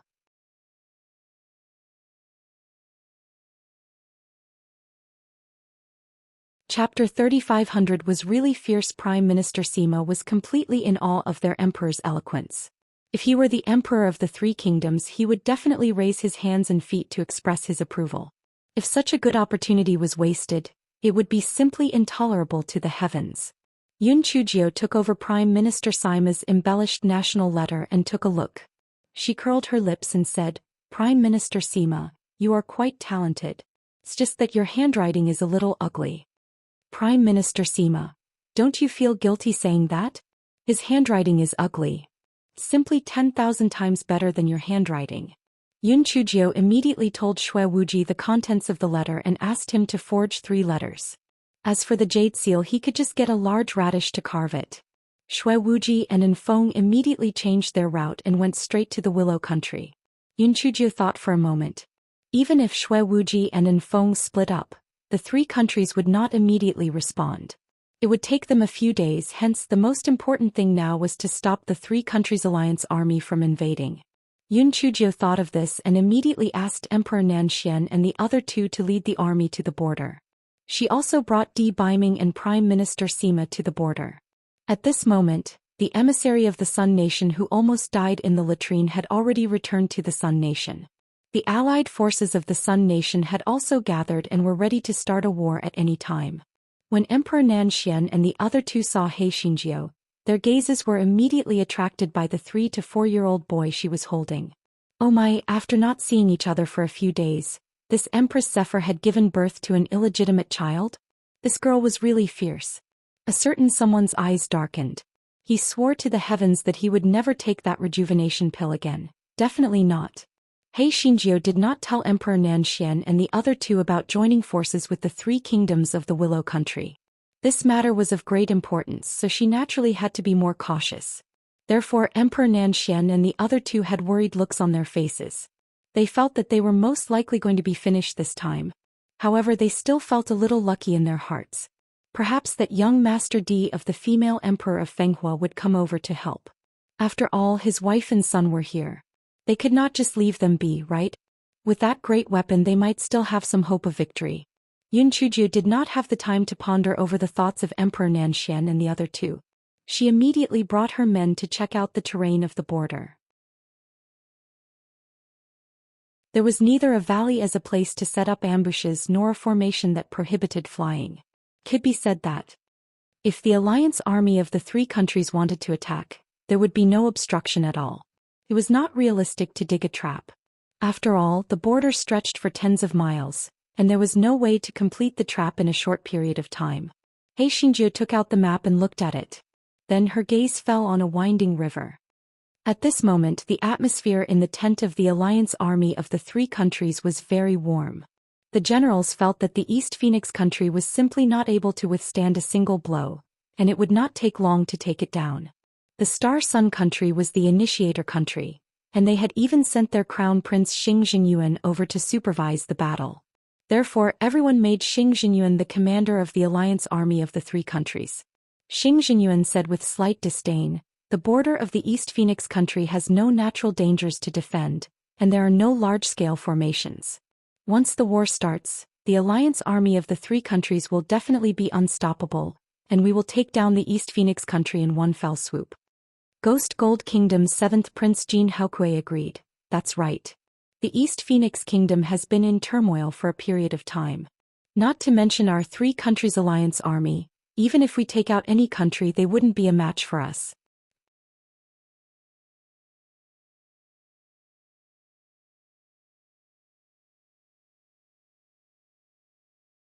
However, no matter what, they couldn't waste their time like this. They still had to seize the opportunity to pursue an attack.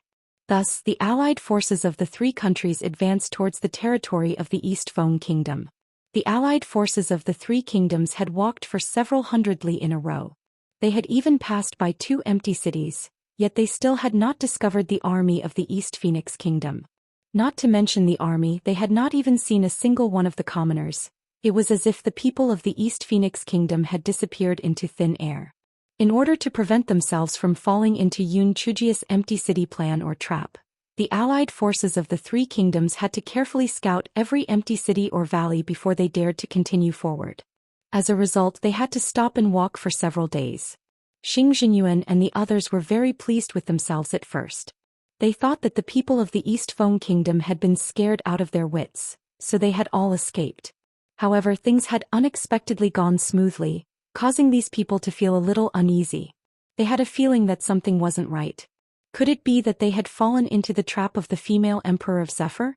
However, thinking about it, even if there really was a conspiracy, the strength of the three kingdoms could still easily win. Hence they continued to pursue. On this day, the three countries were blocked by a big river.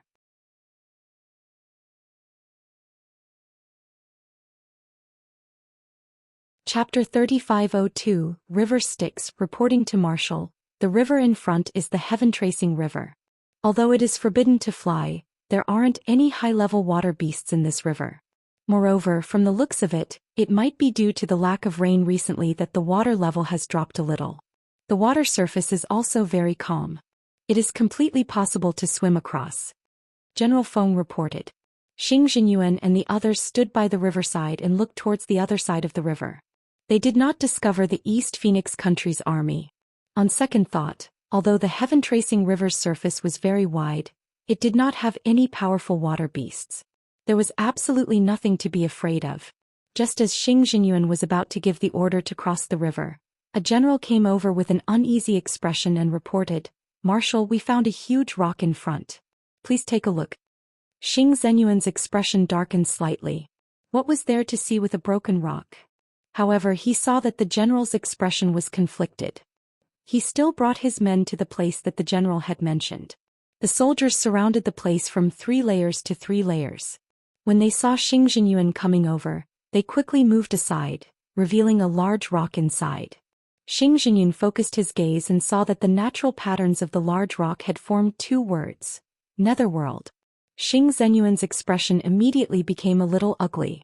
He naturally knew what Netherworld meant.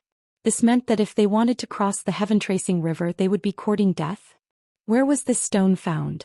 Xing Jinyuan asked gloomily. A few soldiers trembled as they said, "Marshal, this big stone was originally here. We didn't notice it at first, but we found a little bastard lying on top of this big stone. We wanted to catch it to make soup, but we didn't expect that little bastard to climb so quickly and disappear into the river.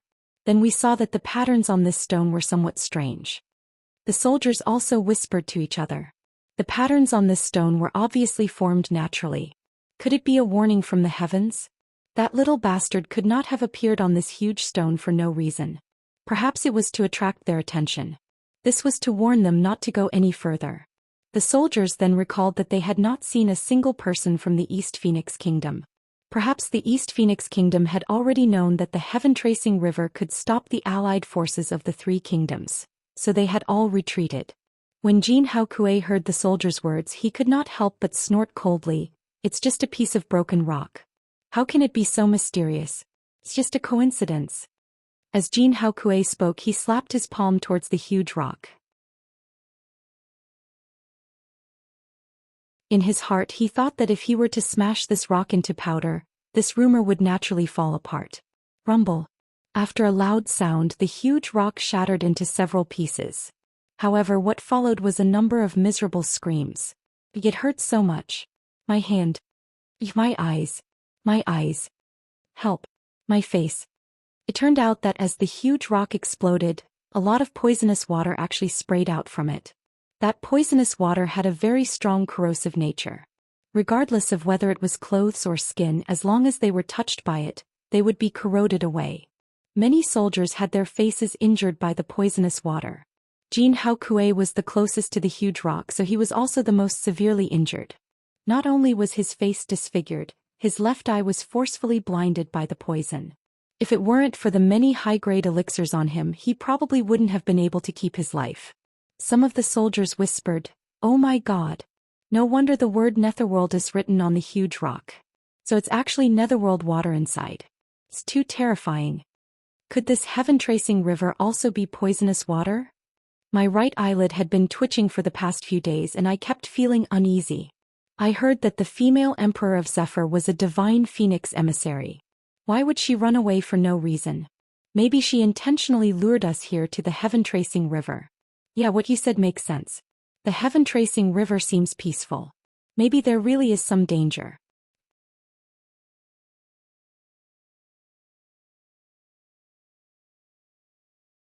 Chapter 3503 Water Massacre. Xing Jinyun saw the soldiers discussing fervently, and his face couldn't help but turn ashen. The battle hadn't even begun, and the morale of the army had already started to weaken. He said coldly, "This is just a small trick of the East Phoenix Kingdom. Whoever dares to make any further comments will be punished by military law." The soldiers immediately didn't dare to say anything more, but their hearts were filled with fear. They kept feeling that this heaven-tracing river was unusual.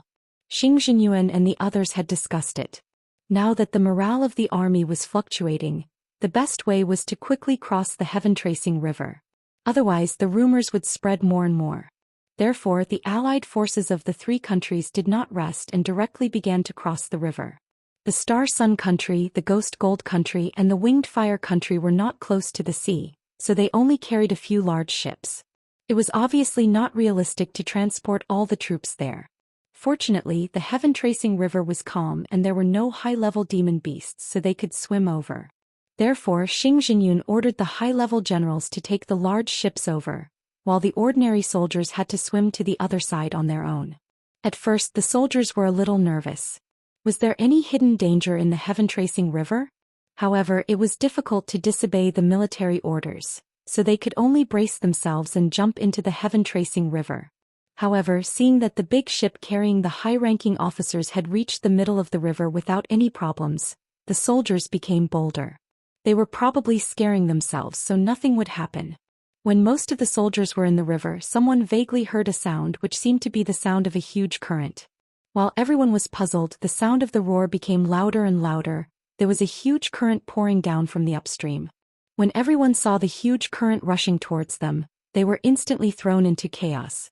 Some soldiers tried their best to climb onto the boats, while others turned around and ran towards the shore. All of a sudden they stepped on each other. Screams and screams could be heard continuously. In an instant the huge current rushed down. What was worse was that there were vines and water plants in the current. Those soldiers had no way to break free and could only follow the direction of the current and be washed down. Even the few large ships carrying high-ranking generals were overturned by the huge waves. The generals fell into the water one after another and were washed down with the current. On the shore, Xing Jinyuan and the others were both shocked and annoyed. What was going on? Why did the flood suddenly start? Marshal, the downstream is filled with cliffs and cliffs. Moreover, it is forbidden to fly. Regardless of whether our soldiers return from the waterway or take a detour, it will take at least half a day or even a day. And we only have less than 1/5 of our troops left. If the people of the East Phoenix Kingdom launch a sneak attack on us, we will most likely be in deep trouble. Therefore we should retreat first. Huiminji suggested. Jin Haoqi's face was covered with a thick white cloth. He gritted his teeth and said, "You are right. Whether it is that big rock or the flood, it is most likely that the woman emperor of the Zephyr Nation's vicious scheme. If we don't retreat, we might fall into her trap. That bitch, if I catch her, I'll definitely tear her into pieces." Xing Jinyuan saw that the two of them had said so and immediately ordered Bai Li to retreat to avoid being ambushed by the East Phoenix Kingdom. They would wait until the troops had regrouped before discussing a good plan to cross the river. Who would have thought that the next day at noon, there would be soldiers running back one after another? The wounded General Feng almost cried out, "Marshal, the East Phoenix Kingdom has set up an ambush on the cliffs on both sides of the lower reaches of the river. We were disoriented by the river water, and we were entangled by vines and aquatic plants. We were like living targets. We suffered heavy casualties."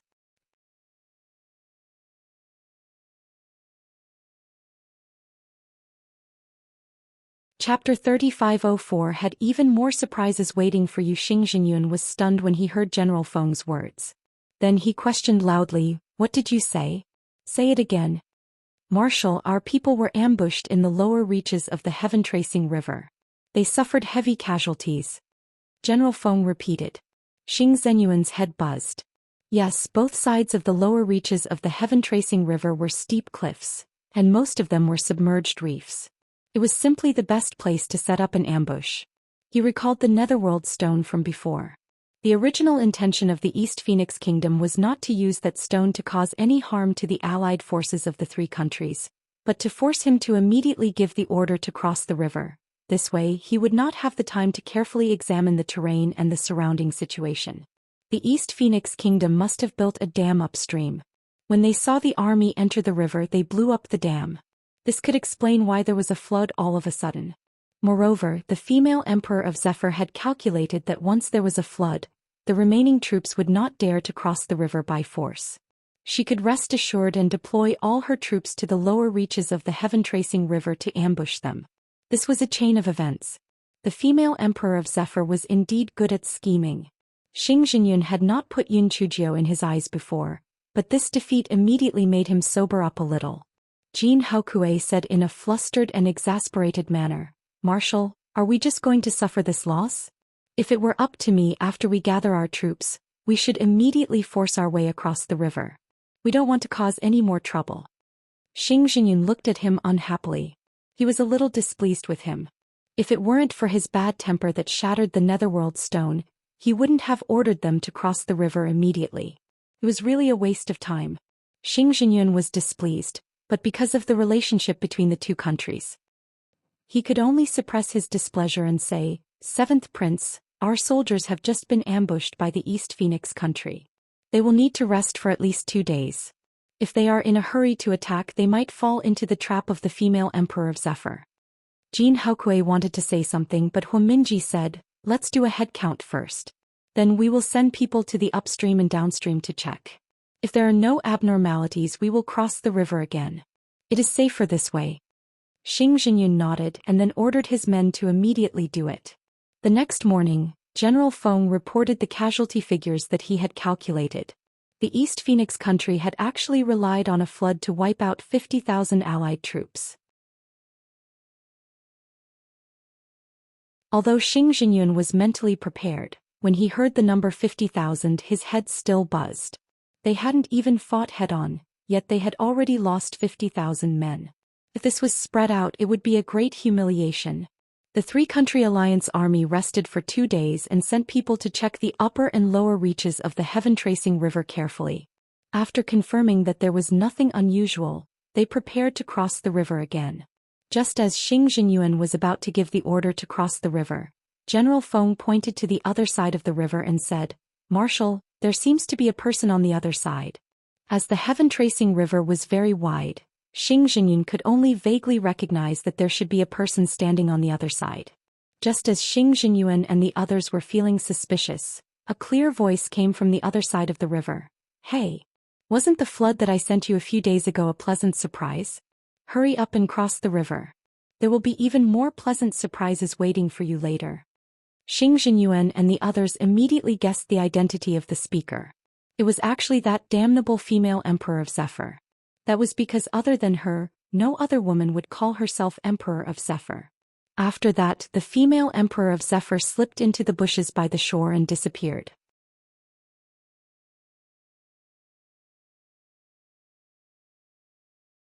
Chapter 3505. The sour taste. The allied forces of the three kingdoms were instantly in an uproar. That female Emperor of Zephyr was really too despicable. Was that called a surprise? It was clearly a shock.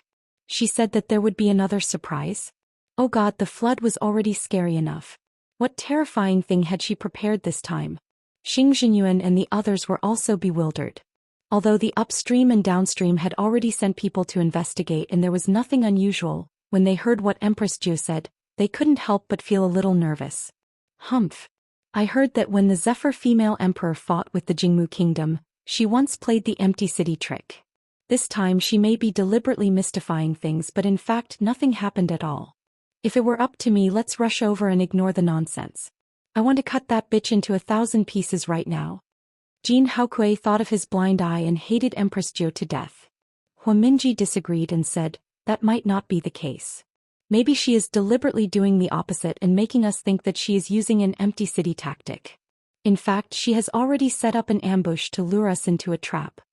For a time, everyone agreed with Jin Haokui and Huaminji. Both sides had their own opinions, and the original head of Xing Jinyun was furious. If not for the flood incident, the original head of the punishment town would have ordered to cross the river directly.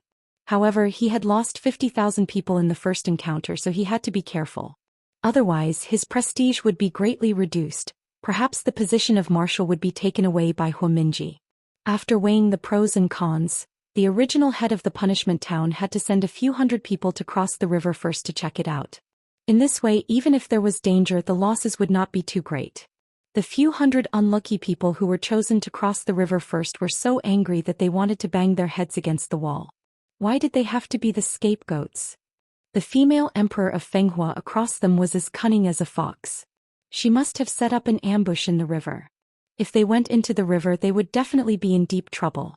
However, it was difficult to disobey a military order, so they could only brace themselves and go into the river. Because they were afraid of an ambush, the group of people were trembling with fear and walked very slowly. They swam all the way to the center of the heaven-tracing river and nothing unusual happened. Only then did they feel a little more at ease. After a long time they finally reached the other side.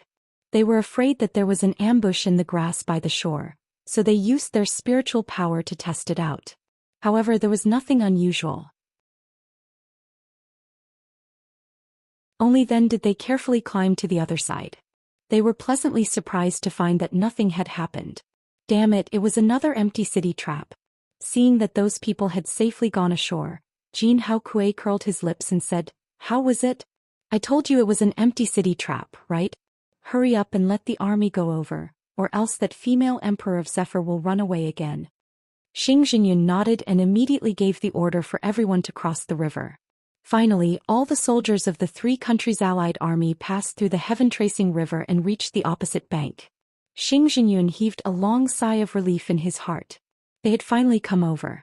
In order to speed up their progress, the three countries' allied army only made a simple adjustment and then quickly moved forward. They were prepared to pass through this no-fly zone and ride on flying spirit tools to catch up with the East Feng Kingdom's army in front. Not long after they walked out, they heard a miserable shriek coming from the front. Large swathes of land began to collapse and there were poisonous blades stuck in the ground. Due to the no-fly zone and the large area of the collapse, there was simply no way to avoid it. Although the soldiers had set up their spirit energy shields to protect themselves, they were unable to withstand the pressure, pushing and trampling of the soldiers in order to protect themselves. For a time, cries of grief filled the field. This was not all. Suddenly, many soldiers of the East Phoenix Kingdom appeared in front of them, throwing countless talismans, chili powder and poison powder at them. Only then did the allied forces of the three countries tragically discover that the wind direction today was blowing towards their side. For a moment, the sour and refreshing feeling was simply excruciating.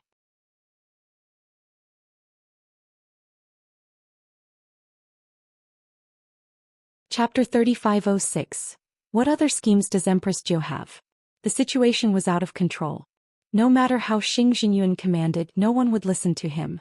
They all sought ways to protect themselves. The army at the back saw this and jumped into the river in a panic.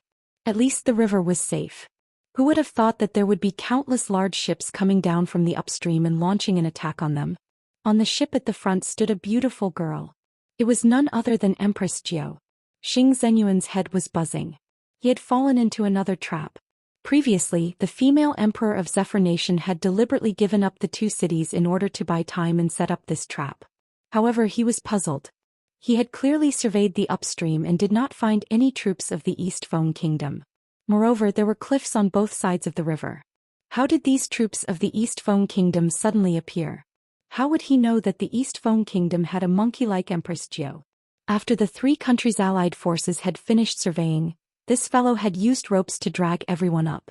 As for the person who had spoken earlier, he was merely a soldier who was good at imitating people's words. Xing Jinyun was at a loss as to what to do at this moment. Hua Minji said from the side, "Marshal, the morale of the army is in chaos now. Moreover, the area of the poison blade trap set up by the East Feng Kingdom is quite large. I'm afraid that we won't be able to pass through in a short period of time. Why don't we turn back and capture the female emperor of Zephyr? This way the East Feng Kingdom's army will naturally fall by itself." Jin Haokui echoed, "That's right. To capture a thief we must first capture the king. It'll be easy to deal with that slut once we capture her. Damn it, I didn't expect that slut to be so good-looking. If we capture her, it'll definitely torture her properly." Xing Jinyun wished he could kill him with a single slash. At this point in time he was still thinking about those things. What a waste. Xing Jinyun immediately ordered the army to turn around and attack the East Feng army on the river. When the three-nation coalition army jumped into the river and was ready to surround the ships of the East Feng Kingdom, those ships suddenly accelerated and instantly pulled a distance apart. He Xinjiu stood on the deck and said with a smile, "A bunch of idiots. Come and chase us if you have the ability." Xing Jinyun was almost angered to death. They only had a few ships in total, and it was impossible for them to catch up with the fleet of the East Phoenix country by relying on manpower alone. They could only watch as the fleet disappeared without a trace. Standing in the river, the allied forces of the three countries felt that they were all idiots. Ever since they entered the territory of the East Phoenix country, they had not even fought a proper battle. They had been toyed with like grandsons by the Zephyr Empress. What bullshit allied forces of the three kingdoms. If this carried on, they would be completely annihilated. Xing Jinyun gritted his teeth. He had just brought his soldiers ashore and was prepared to go over after filling in the traps. Then he heard Empress Jiu's wretched voice transmitted over. "Hey idiots, I'm back again. Come and catch me. Whoever doesn't dare to come is a turtle bastard." Xing Jinyun had no choice but to bring his soldiers back to the water to attack the fleet of the East Feng Kingdom. Before they could even fight, the fleet of the East Feng Kingdom had already run away. After a few times, when Empress Jiu provoked them again, Xing Jinyun did not order them to return to the river. Instead, he ordered them to do their best to fill in the traps. Seeing that the provocation was no longer effective, Empress Jiu did not continue to provoke them. Instead, she crossed her arms on the deck and watched calmly as the allied forces of the three kingdoms filled in the traps in the distance. Seeing this, the three-nation coalition army could not help but feel a chill in their hearts. This Empress Fenghua had a belly full of evil water. Could there be a conspiracy waiting for them?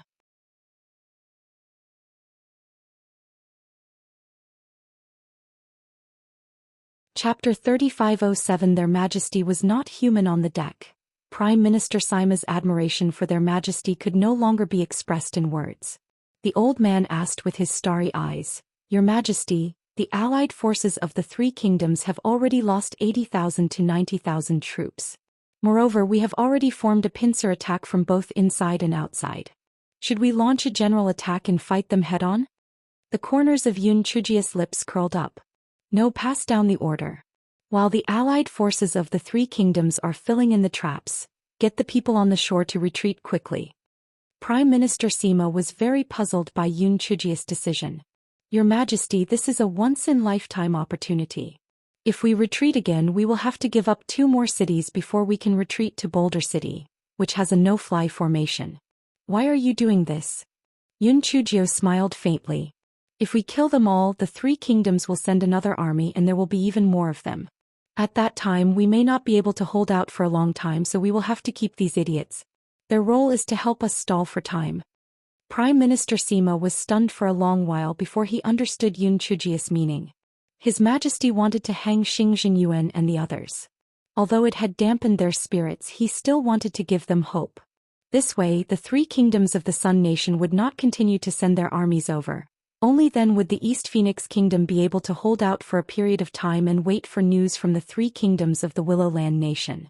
Prime Minister Sima felt that His Majesty was simply not a human. His thoughts were always unexpected. It often made one feel that they had guessed correctly, but in the end, they discovered that it was not the case at all. Prime Minister Sima immediately ordered the people on the shore to quickly retreat to Boulder City.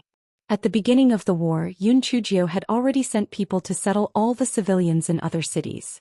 Therefore, the few cities near the border had long been empty. Yun Chujio felt that it was about time. She stretched her neck and shouted, "Hey idiots! I don't have time to play with you anymore. See you later." After He Xingjiu said that, she immediately led the fleet upstream and soon disappeared. Xing Jinyan was so angry that he gnashed his teeth. He wanted to go upstream to stop them, but he was afraid that he would be ambushed, so he could only give up. "Marshal, I think that stupid girl has run out of tricks. Otherwise, the army in front of her and her wouldn't have escaped just like that. They are relying on this heaven-reaching river. There is no such river anymore. Sooner or later she will fall into our hands," Jin Haokue said with a cold smile. Huaminji frowned. "I have a feeling that something is not right. The East Phoenix Kingdom has already formed a pincer attack on us from both inside and outside. Why doesn't she make a move?" Jin Haokue snorted. "Although they have formed a pincer attack from inside and outside, many of their soldiers are from the original 3rd-grade countries. Their spiritual power is lower than our soldiers. Naturally, she doesn't dare to confront them head-on. She can only use some unorthodox methods." When Xing Jinyuan and Huaminji heard this, they felt that what he said made sense. This could also explain why the East Phoenix country wanted to give up on surrounding them. Finally, the allied forces of the 3 countries filled up all the traps before they gave chase once again. After passing through 2 cities in a row, they were all empty. Not a single person was there until a towering city blocked the path of the allied forces of the 3 countries. "Marshal, ahead is Boulder City. It is said that this city got its name because there were many boulders here before. Later, the commoners used those boulders to build this Boulder City. Boulder City's city is very sturdy. It is easy to defend but hard to attack. I'm afraid we will need to spend a lot of effort to take it down," General Feng explained.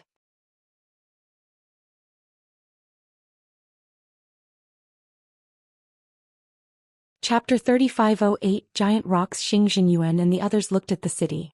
Indeed, the city was made of giant rocks and it looked extremely sturdy. On the city wall stood the soldiers of the East Phoenix Kingdom.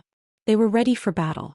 Xing Jinyuan felt that the allied forces of the 3 kingdoms had been attacking for days, so he did not order them to attack the city. Instead, he asked the soldiers to set up camp on the spot and then make a long-term plan. On the other side of the city wall, Empress Jia was curiously looking at the huge rock that was piling up the city wall. The corners of Prime Minister Sima's eyes twitched. His Majesty's heart was really big. At this time, what was there to see with this broken rock? Back when the 4 kingdoms of the Dongfeng Kingdom had taken over the capital of the Jingmu Kingdom, the generals and guards of Boulder City had already surrendered when they saw the situation. Therefore, Yun Chujio didn't pay much attention to Boulder City. After arriving today, she realized that Boulder City was quite interesting. It was because the materials of these boulders were actually the same as the materials of the stone beasts at the gates of the Origin Killing Sect and the Origin Mixing Sect. Logically speaking, these boulders should be treated as treasures. After all, the stone beasts made from them could generate intelligence. Yet they were actually built into a city wall just like that. What a waste of natural resources. However, on second thought, He Xinjiu estimated that it would take a very long time for the stone beast to generate intelligence, so no one bothered to do that. He Xinjiu's heart moved again. The stone beast needed a very long time to gain intelligence, but not the puppets. She only had 5 puppets made from 1,000-year-old black iron. If she were to forge all the stones on the city wall into puppets. Prime Minister Sima was stunned to realize that His Majesty had gone mad. His Majesty was actually smiling at the huge stone on the city wall like a fool. He called out a few times, but there was no response. Prime Minister Sima could only look at a certain Jiao who had a cold expression on her face. Di Baiming glanced at a certain Jiao who was smiling foolishly. He was most familiar with this kind of smile. This fellow had always been greedy for money. He was afraid that he could tell that this stone was unusual. However, although this huge black stone was extremely sturdy, it could not be refined into a spiritual weapon. Other than being used as a city wall, it did not have much use. What was the little rascal planning to do with it? He Xinjiu laughed foolishly for a long time. She wished that she could get a huge stone right now to go back and test it out. However, the current situation was special, so she could only endure it. Thinking of this, he took out Xue Wuji's voice transmission talisman and asked, "Brother Wuji, how are things going?" Very soon, the voice transmission talisman began to tremble. Xue Wuji's smug voice came from inside. The 3 kingdoms of the Willow Country have agreed to establish an alliance with US and are mobilizing their troops. They will launch a sneak attack on the Star Sun country very soon. Little sister Jiao, wait for my good news. Yun Chujie replied to Xue Wuji with a smile and told Di Baiming and Prime Minister Sima about the news. Prime Minister Sima was so happy that he almost jumped up. There was finally hope. Di Baiming's brows also relaxed a little. If the 3 kingdoms did not agree to form an alliance, he could only take the risk and try other methods. At this moment, He Xinjiu faintly said, "Don't be happy too early. We are using the tiger to drive the wolf. Once the 3 kingdoms of the Star Sun Kingdom are destroyed, the 3 kingdoms of the Lu Tu Kingdom will definitely think of a way to destroy our East Phoenix Kingdom." Prime Minister Sima's face stiffened. Although he was unwilling to admit it, he thought about it carefully and realized that His Majesty's worry was completely necessary. His Majesty had a saying.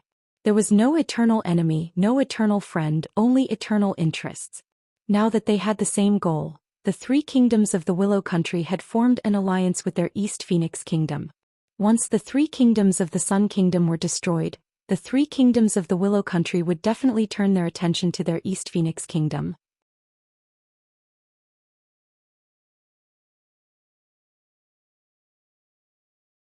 Chapter 3509 introduced another wolf. When Prime Minister Sima thought of this, he asked with a heavy expression, "Your Majesty, then what should we do?" Yun Chujie laughed crisply. "What's there to be afraid of? If it really doesn't work, why don't we just bring in another wolf?" Bring in another wolf? Prime Minister Sima was confused. What did His Majesty mean by this? Di Baiming spat out 3 words calmly. Juntian Kingdom. Prime Minister Sima was stunned for a moment before slapping his thigh. "I understand. Your Majesty, you mean that after destroying the 3 kingdoms of the Star Sun Kingdom, you will think of a way to point the spearhead of the 3 kingdoms of the Lu Tu Kingdom at Juntian Kingdom? With this, the 3 kingdoms of the Lu Tu Kingdom can only temporarily continue to form an alliance with us. Your Majesty, you are really too smart. The young prince is indeed worthy of being the son of you and young Master Di. He is truly incomparably smart. I am ashamed to be inferior to him." Di Baiming. Prime Minister Sima trembled. Why was it so cold? He glanced at Di Baiming's cold expression and could not help but feel his legs go soft. Did he say something wrong? Prime Minister Sima instinctively took a few steps back and quickly came up with an idea. He began to change the topic. "Your Majesty, if we can really destroy the Juntian Kingdom at that time, I'm afraid that the 3 kingdoms of the Willow Country are not as easy to fool as the 3 kingdoms of the Southern Dragon Country. How can you make them give up the throne of the Emperor of the Juntian Kingdom?" Yun Chujie smiled mysteriously. "I have my own ways to make the former subjects of the Juntian Kingdom support me as their emperor. As for the 3 kingdoms of the Willow Country, if they are obedient, they will be treated the same as Emperor Nanxian and the others. If they are not obedient, I will let my fiancé kill their emperor." Sai, who asked me to have a powerful fiancé? I will anger them to death. When a certain someone who was emitting cold air heard the last two sentences of Yunchujio, he felt an inexplicable sweetness in his heart. He even looked at Prime Minister Sima more pleasing to the eye than before. Although Prime Minister Sima was extremely curious about what secret weapon His Majesty had, he did not dare to ask further and found an excuse to escape. Yunchujio felt that the allied forces of the three countries would not attack the city tonight, so she and Di Baiming went to the city lord's residence in Boulder City to rest. She had been traveling for days and had not had a good rest, so she went to bed early. A certain someone could not fall asleep. On one hand, he was anxious that his frost poison had not been good. On the other hand, Yunchujio's coquettish or cunning appearance kept flashing through his mind, making his heart itch. However, when he thought about it, the frost poison had a tendency to worsen, so he could only deliberately avoid it. He thought of the previous blue marble and felt that he had something to do with the Li Hate Palace looking for blue marble. He did not think that a mere Li Hate Palace had the ability to know his weakness. After all, even he had only just found out that blue marble would trigger his cold poison. Then who was the person behind the Li Hate Palace? A trace of determination flashed through Di Baiming's eyes. It seemed that after his body recovered, he needed to remove another layer of seal. Otherwise, there would be no way to solve the mystery behind it, and there would be no way to take back what belonged to him. And there would be no way to protect little Jiao. The next day during breakfast, Di Baiming asked, "What do you want to do with those giant rocks?" He Xinjiu giggled. "Make puppets. I only have 5 puppets made of 1,000-year-old black iron. I'm going to turn those giant rocks into stone puppets, the very big kind. With so many giant rocks, it's enough for me to make a small team of puppets." Di Baiming frowned. "You're thinking too simply. Whether it's refined iron or dark steel, they can all be refined into puppets. How are you going to refine these boulders into puppets? Even if you turn them into puppets, their bodies won't be able to function flexibly. What's the use?"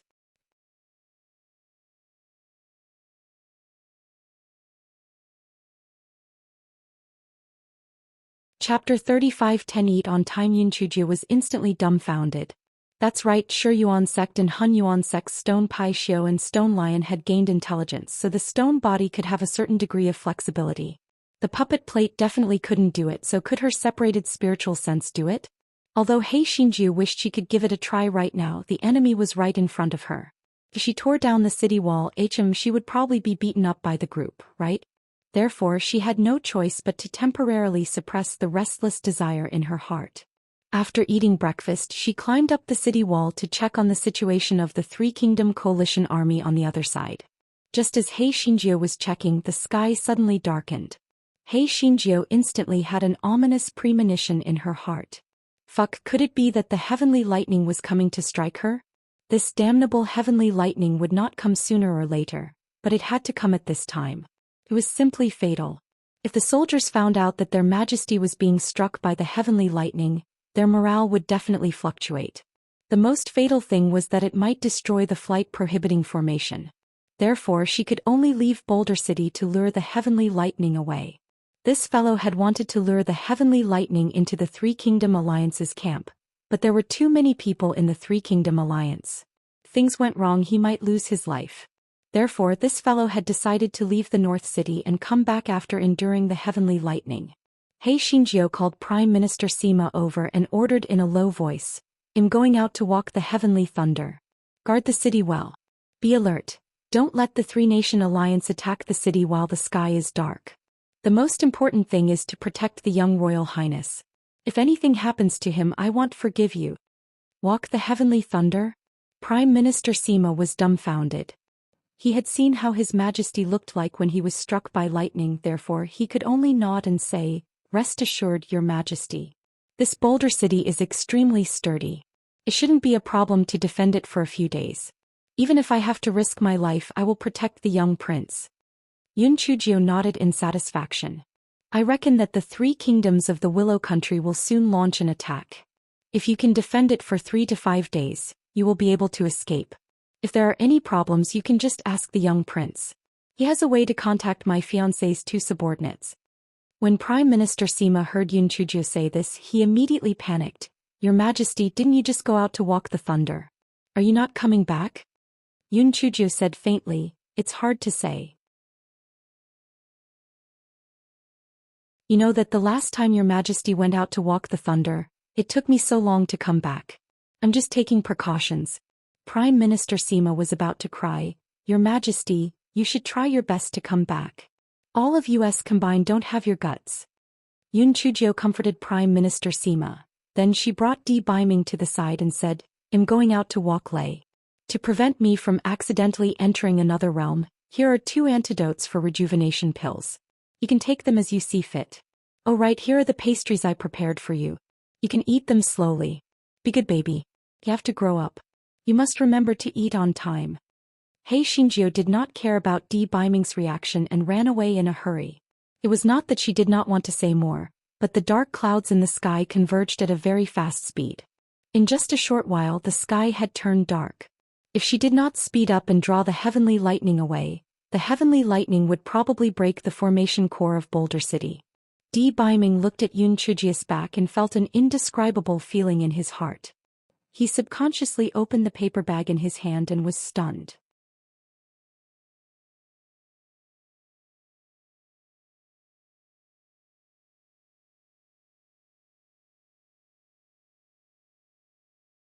He was playing it like a fool. How outrageous. She must be hacked to death today. Hei Xinjiu landed the flying spiritual device in the valley and sat cross-legged on the ground. She said lazily, Hey my dear Xiaoyun, how did you know that I wanted to be struck by lightning recently? You came at the right time. This time you must hack me properly. I happen to want to reach the spiritual stage. If you perform well I won't scold you anymore. Wu Yun in the sky was so angry that she was trembling. Dear Xiaoyun Yun, whoever loved this little pervert, she was its enemy. No, she was its mortal enemy. Today she was dead for sure. It was still a familiar formula and a familiar smell. Wu Yun struck fiercely as soon as it came in, wishing that she could kill Hei Xinjiu right away. Hei Xinjiu was not particularly flustered. After all, she had unlocked the new skill of walking thunder. As long as she did not end up in a no-fly zone, she could totally walk Wu Yun to death. Therefore this guy still had the leisure to tease Wu Yun in the sky. He said slyly, Hey little Yun Yun, you did well. Keep up the good work. If you perform well I will give you a title, vanish into thin air. Wu Yun, fuck, I can't live anymore.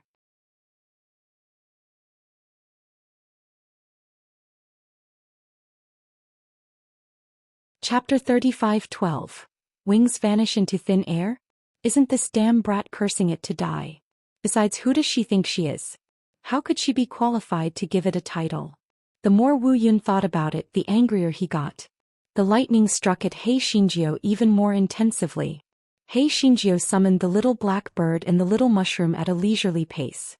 Then she said to Wu Yun in the sky, Dear Xiao Hanio, how come I haven't seen you for a few days and you seem to be useless again? You'd better work harder. Wu Yun was already numb. Fuck, he could say whatever he wanted to say. Anyway, he only had one goal now, and that was to kill that stinky girl. Yes, and that ugly fat bird and that damn Xiao Mogu. After a while, Xiao Hanio and Xiao Mogu both absorbed the thunder and lightning. Hei Xinjiu put them back into the spirit beast pouch while saying with a smile, Xiao Yun, don't feel sorry for me. I'm not afraid of being struck. Let the heavenly thunder come even more fiercely. Wu Yun, it felt that it was going crazy. This stupid girl was too good at making clouds angry. Boom. Boom, boom. Another hour passed and Hei Xinjiu released De Hua. 10,000-year-old single pig Go.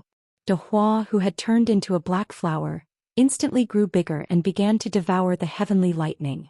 Hei Xinjiu narrowed her eyes and said while looking at De Hua, are those wings of yours just for show? If you have the ability to fly into the sky, swallow that Wu Yun for me. Hearing that, De Hua flapped its wings a few times. Unfortunately, its wings were similar to Xiao Hanio's wings.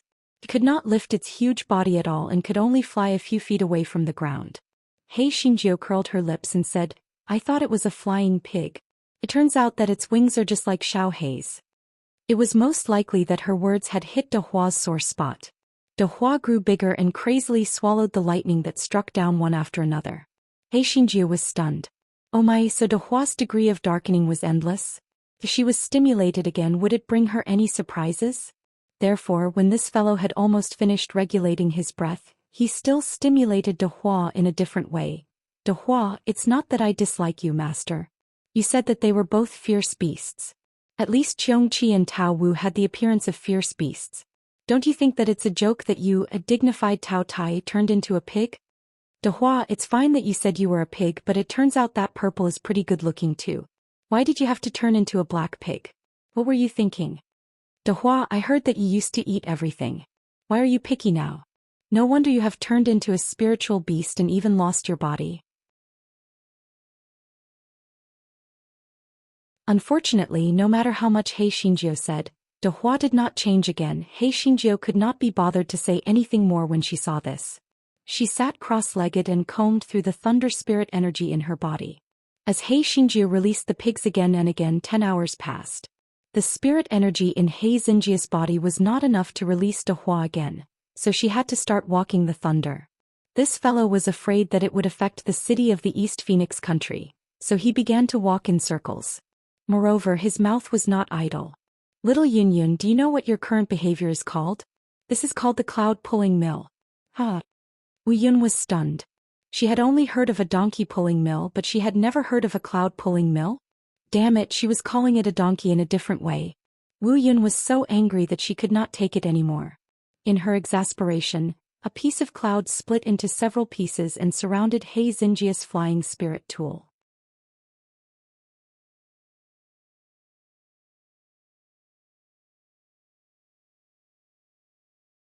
The little girl in chapter 3513 was going to be in trouble seeing this. He Xinjiu could only curse in her heart. This damned Wu Yun actually knew the split body technique?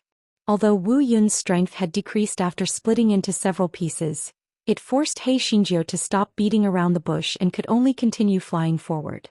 This fellow took out a map and scanned it. To the west was a large desert. It shouldn't have any effect, so he went there. Therefore He Xinjiu flew into the desert with a string of heavenly lightning and a few pieces of Wu Yun. The demonic beasts in the desert were dumbfounded. What the hell was that flying thing in the sky? Why did it attract so many tribulation clouds? After a short while, the demonic beasts saw a little girl jumping down from the flying spiritual device.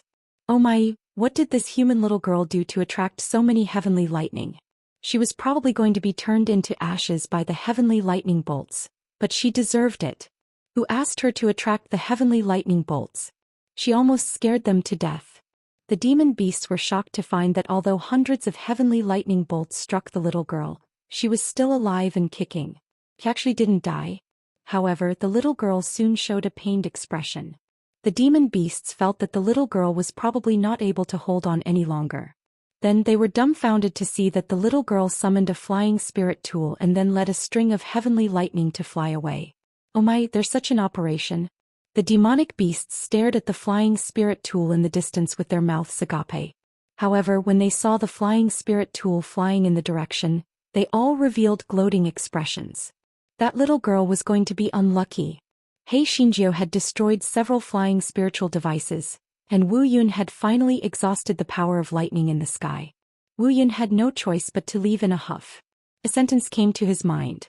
He had been defeated again and again. Seeing that Wu Yun had left, Yun Chujio pouted. She controlled the flying spiritual device and prepared to return to Boulder City. The guy suddenly remembered that the sound transmission talisman seemed to have vibrated before. He took out the sound transmission talisman from his storage ring, and Di Biming's voice came from it. He Xinjiu was stunned for a moment, then she pouted and mumbled, "At least that pretty boy has a conscience." Listening to him, it's likely that he will seal the 7 emotions and 6 desires again. He Xinjiu wiped her tears with her sleeve and took out the sound transmission talisman, ready to reply to Di Biming. However, she was surprised to find that the sound transmission talisman could not be sent out. The guy was shocked. There was no way to use the talisman here, but fortunately it was not forbidden to fly. She could reply to the pretty boy after she left this area. He Xinjiu's thoughts were pretty good, but a full day had passed. She sadly discovered that she seemed to be circling because she had seen the low sea buckthorn grass on the sand dune a few times.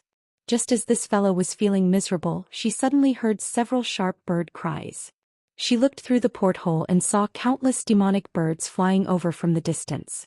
Their sharp claws and beaks flickered with cold light under the sunlight. Hei Xinjia's head was buzzing. Could it be that she had become a snack for these demonic birds instead of being struck to death by lightning? No matter how Hei Xinjia thought about it, she felt that there was no way to survive. Those demonic birds were huge. With a flap of their wings, her flying spiritual device would fall into the desert. Once she landed on the desert, she would be eaten by these demonic birds immediately. Hei Xinjia wanted to cry, but no tears came out. Why did she encounter such terrible things every time she walked the thunder?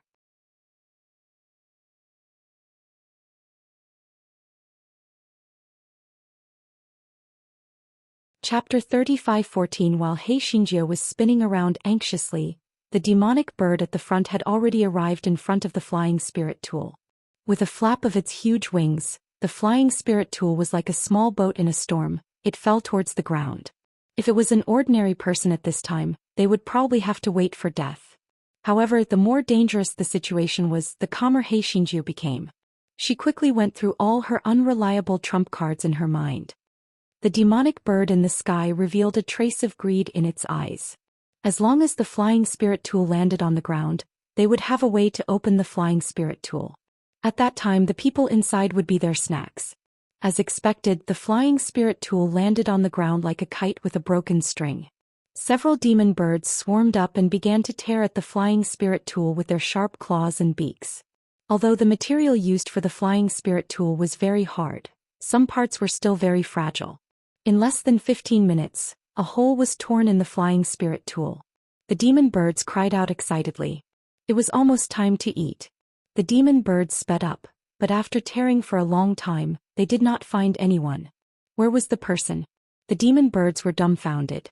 They used their claws and beaks to pull at the flying spirit tool's wreckage and finally found a big 8 shell. They were sure that someone was hiding inside, so they began to use their claws and beaks to attack the big 8 shell. However, the big 8 shell was unusually hard. No matter how they pecked and tore, they still could not open a crack. The demonic birds could not help but become angry out of humiliation. A few demonic birds worked together to grab the big 8 shell and fly it into the air. Then they fell hard to the ground. They were also dizzy with anger. There was sand below.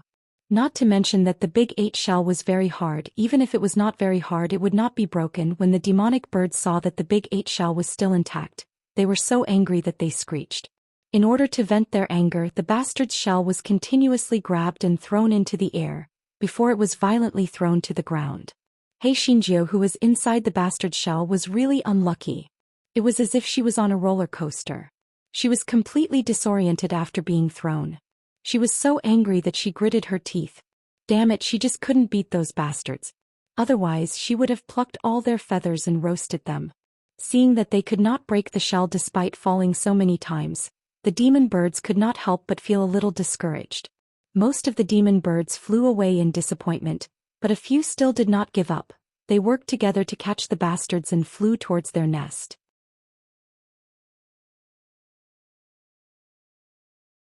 When they reached the nest, the demon birds threw the bastards to a corner. Their idea was very simple. The people inside would come out sooner or later, and then they could enjoy it to their heart's content. Hei Xinjia felt that it was no longer bumpy, so she looked out carefully through the crack in the bastard's shell. As this fellow did not dare to make the crack too big, she could only vaguely see a part of the scene.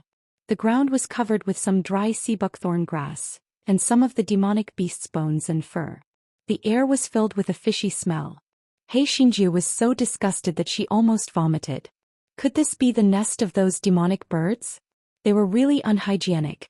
Did they capture her and use her as a reserve food? She didn't know if there were any demonic bird eggs in the nest. If there were, they could be used to blackmail those bastards. Although this fellow thought so in his heart, he didn't dare to act rashly. If there were demonic birds guarding by the side, it would be bad.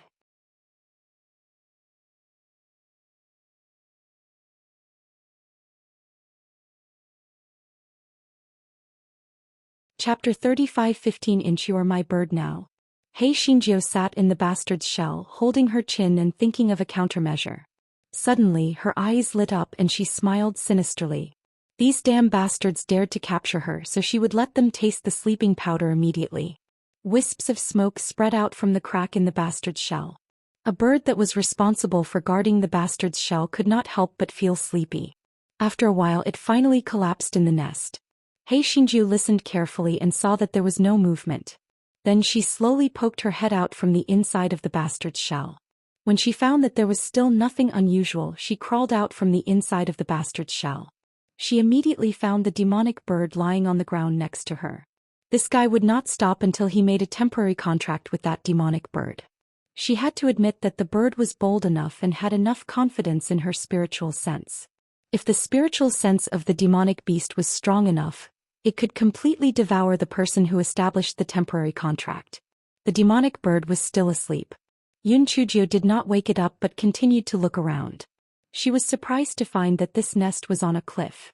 She carefully approached the edge of the cliff and found that the entire cliff was filled with huge holes. It must be the nests of those demonic birds. Damn it, why were the nests of these demonic birds like beehives? They were all built together. It was too difficult to escape. This fellow suddenly had a thought. Something wasn't right. She had circled this desert many times before and hadn't discovered this cliff. Logically speaking, she wasn't blind to see such a large cliff that reached into the clouds. How could she not have noticed it? Could it be that these cliffs suddenly appeared? Or could it be that she had already left that area? Just as she was puzzled, she heard some movement from the cave nearby. She was so frightened that she hurriedly stuffed an antidote to the sleeping bird and hid inside the big bastard's shell. Almost as soon as Yun Chujio hid inside the big bastard's shell, a demon bird flew into the nest. When it saw the sleeping demonic bird, it pecked the bird with its beak in dissatisfaction. The demonic bird woke up from the pain and looked at it with a confused look. Then it lay on the ground again. That was because a clear voice came from its spiritual sense.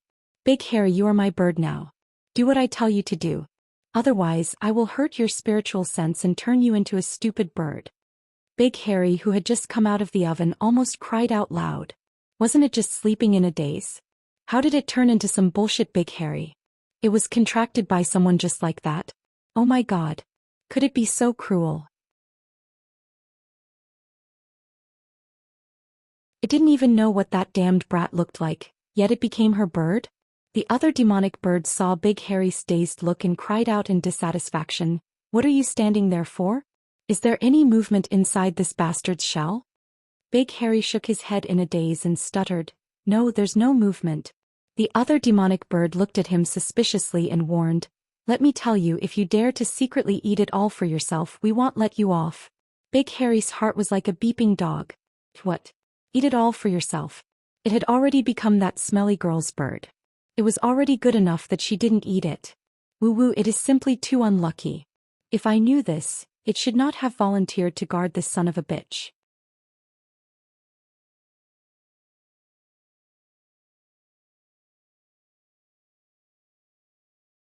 Chapter 35:16. The other demonic bird gave Big Hair another warning before flying away.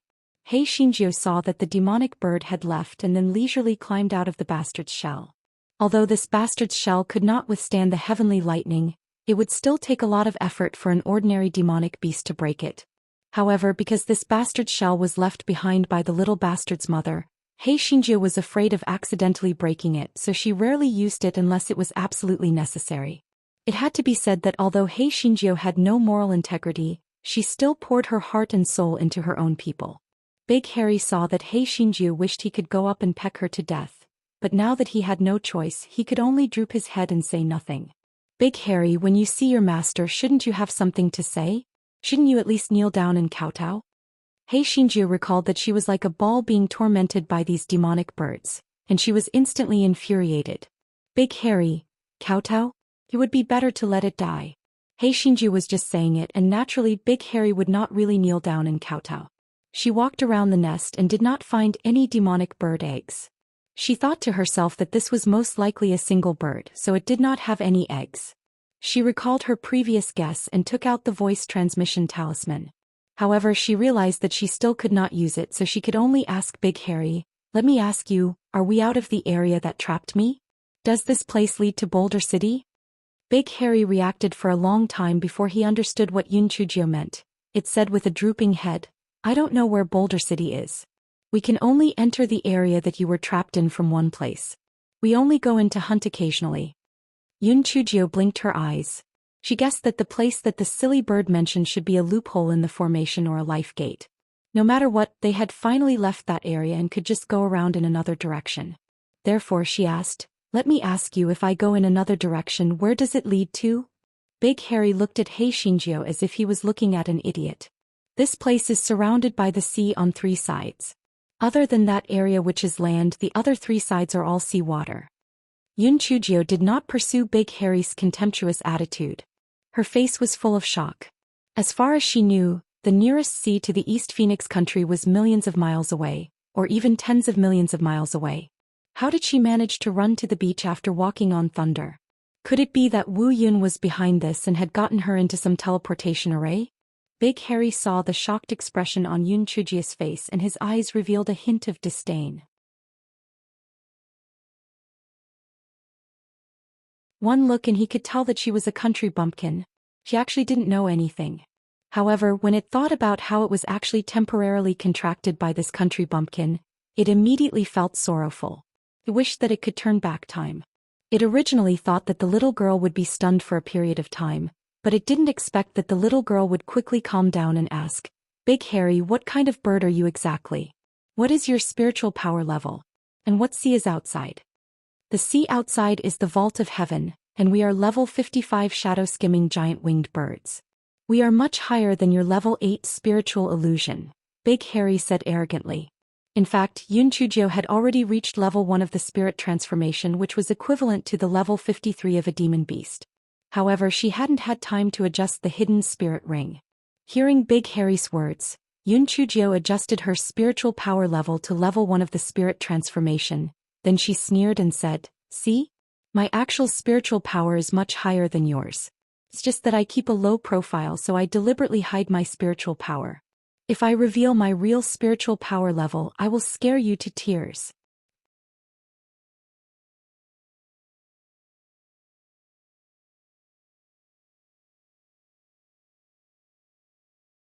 Chapter 35:17. Blue-tail Big Harry saw that the light on Yun Chujio's body flashed and instantly increased by 2 levels. He immediately believed her words by 50%. When he thought about how this little girl had easily established a temporary contract with him, it could be seen that her spiritual sense was very powerful. How could her spiritual power only be at the 8th level of the spirit illusion realm? Therefore, Big Harry immediately imagined Heishinjio as a formidable character who pretended to be a pig to eat a tiger. When Big Harry thought of this, his arrogant expression immediately disappeared. He said with some flattery, "Little fairy, since you are so powerful, why didn't you counterattack us before?" Yun Chujio curled her lips. "I just used you to get out of the desert. Otherwise, I would have killed all of you with 1 finger, you little rookies."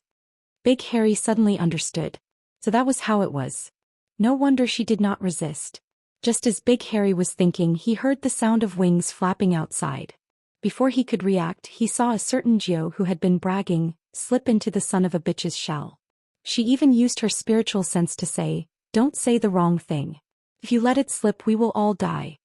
Big Harry, what happened to the unworldly expert? What happened to pretending to be a pig to eat a tiger? Damn it, it turned out that he was lying to it. Big Harry felt a deep malice. Not only was he muddled by the temporary contract, but he was also fooled by that smelly girl just now. He almost thought that she was really some powerful almighty. That's right, how powerful could a little girl be? He had really lost his mind. Just as Big Harry was cursing in his heart, the demonic bird flew in again and looked around suspiciously. Then he said, "Why is there a human's aura here? Did you steal the human inside the bastard's shell?" Big Harry said unhappily, "Eat what? That bastard shell is incomparably hard, how can I eat it? Besides, if I eat it, how can my mouth not have blood?" When the demonic bird heard that, it felt that it made sense. Then it said, "The leader said that we have to give this son of a bitch's shell to our king tomorrow morning. Our king is more powerful than us, so he will definitely be able to break this son of a bitch's shell. Tonight you have to guard it well and not slack off to sleep. Do you hear me?" Big Harry was shocked and quickly said, "Blue Tail, is what you said true? That's not good, right? If our king can't break this son of a bitch's shell, won't he blame us?" "Why would the king blame us? This is our goodwill. The king will definitely have a way to eat the humans inside." Although Big Harry was extremely anxious, he did not dare to say anything more. He was afraid of being suspected by Bluetail, so he could only say, "All right, since that's the case, don't worry. I will definitely guard this bastard's shell well." Bluetail nodded and flew out of the nest. Big Harry walked to the side of the bastard's shell and said anxiously, "Just now Bluetail said that the leader wants to offer you to the king. The king is 3 levels higher than us. Maybe he can get you out of there. Think of something quickly." Hei Xingjiu almost burst out laughing when she heard the name Bluetail. She sympathized with that demonic bird called Bluetail. What kind of sin did it commit in its previous life that it was given the name of an appendix in this life? Big Harry naturally did not know what she was laughing about. He said snappily, "You still have the mood to laugh? Hurry up and think of something." Yun Chujio sat inside the bastard's shell and blinked her eyes. "Where is your king's nest?" You're tuning in to the Romantic Tales YouTube channel. Don't forget to subscribe and join us on this journey to catch the most captivating stories.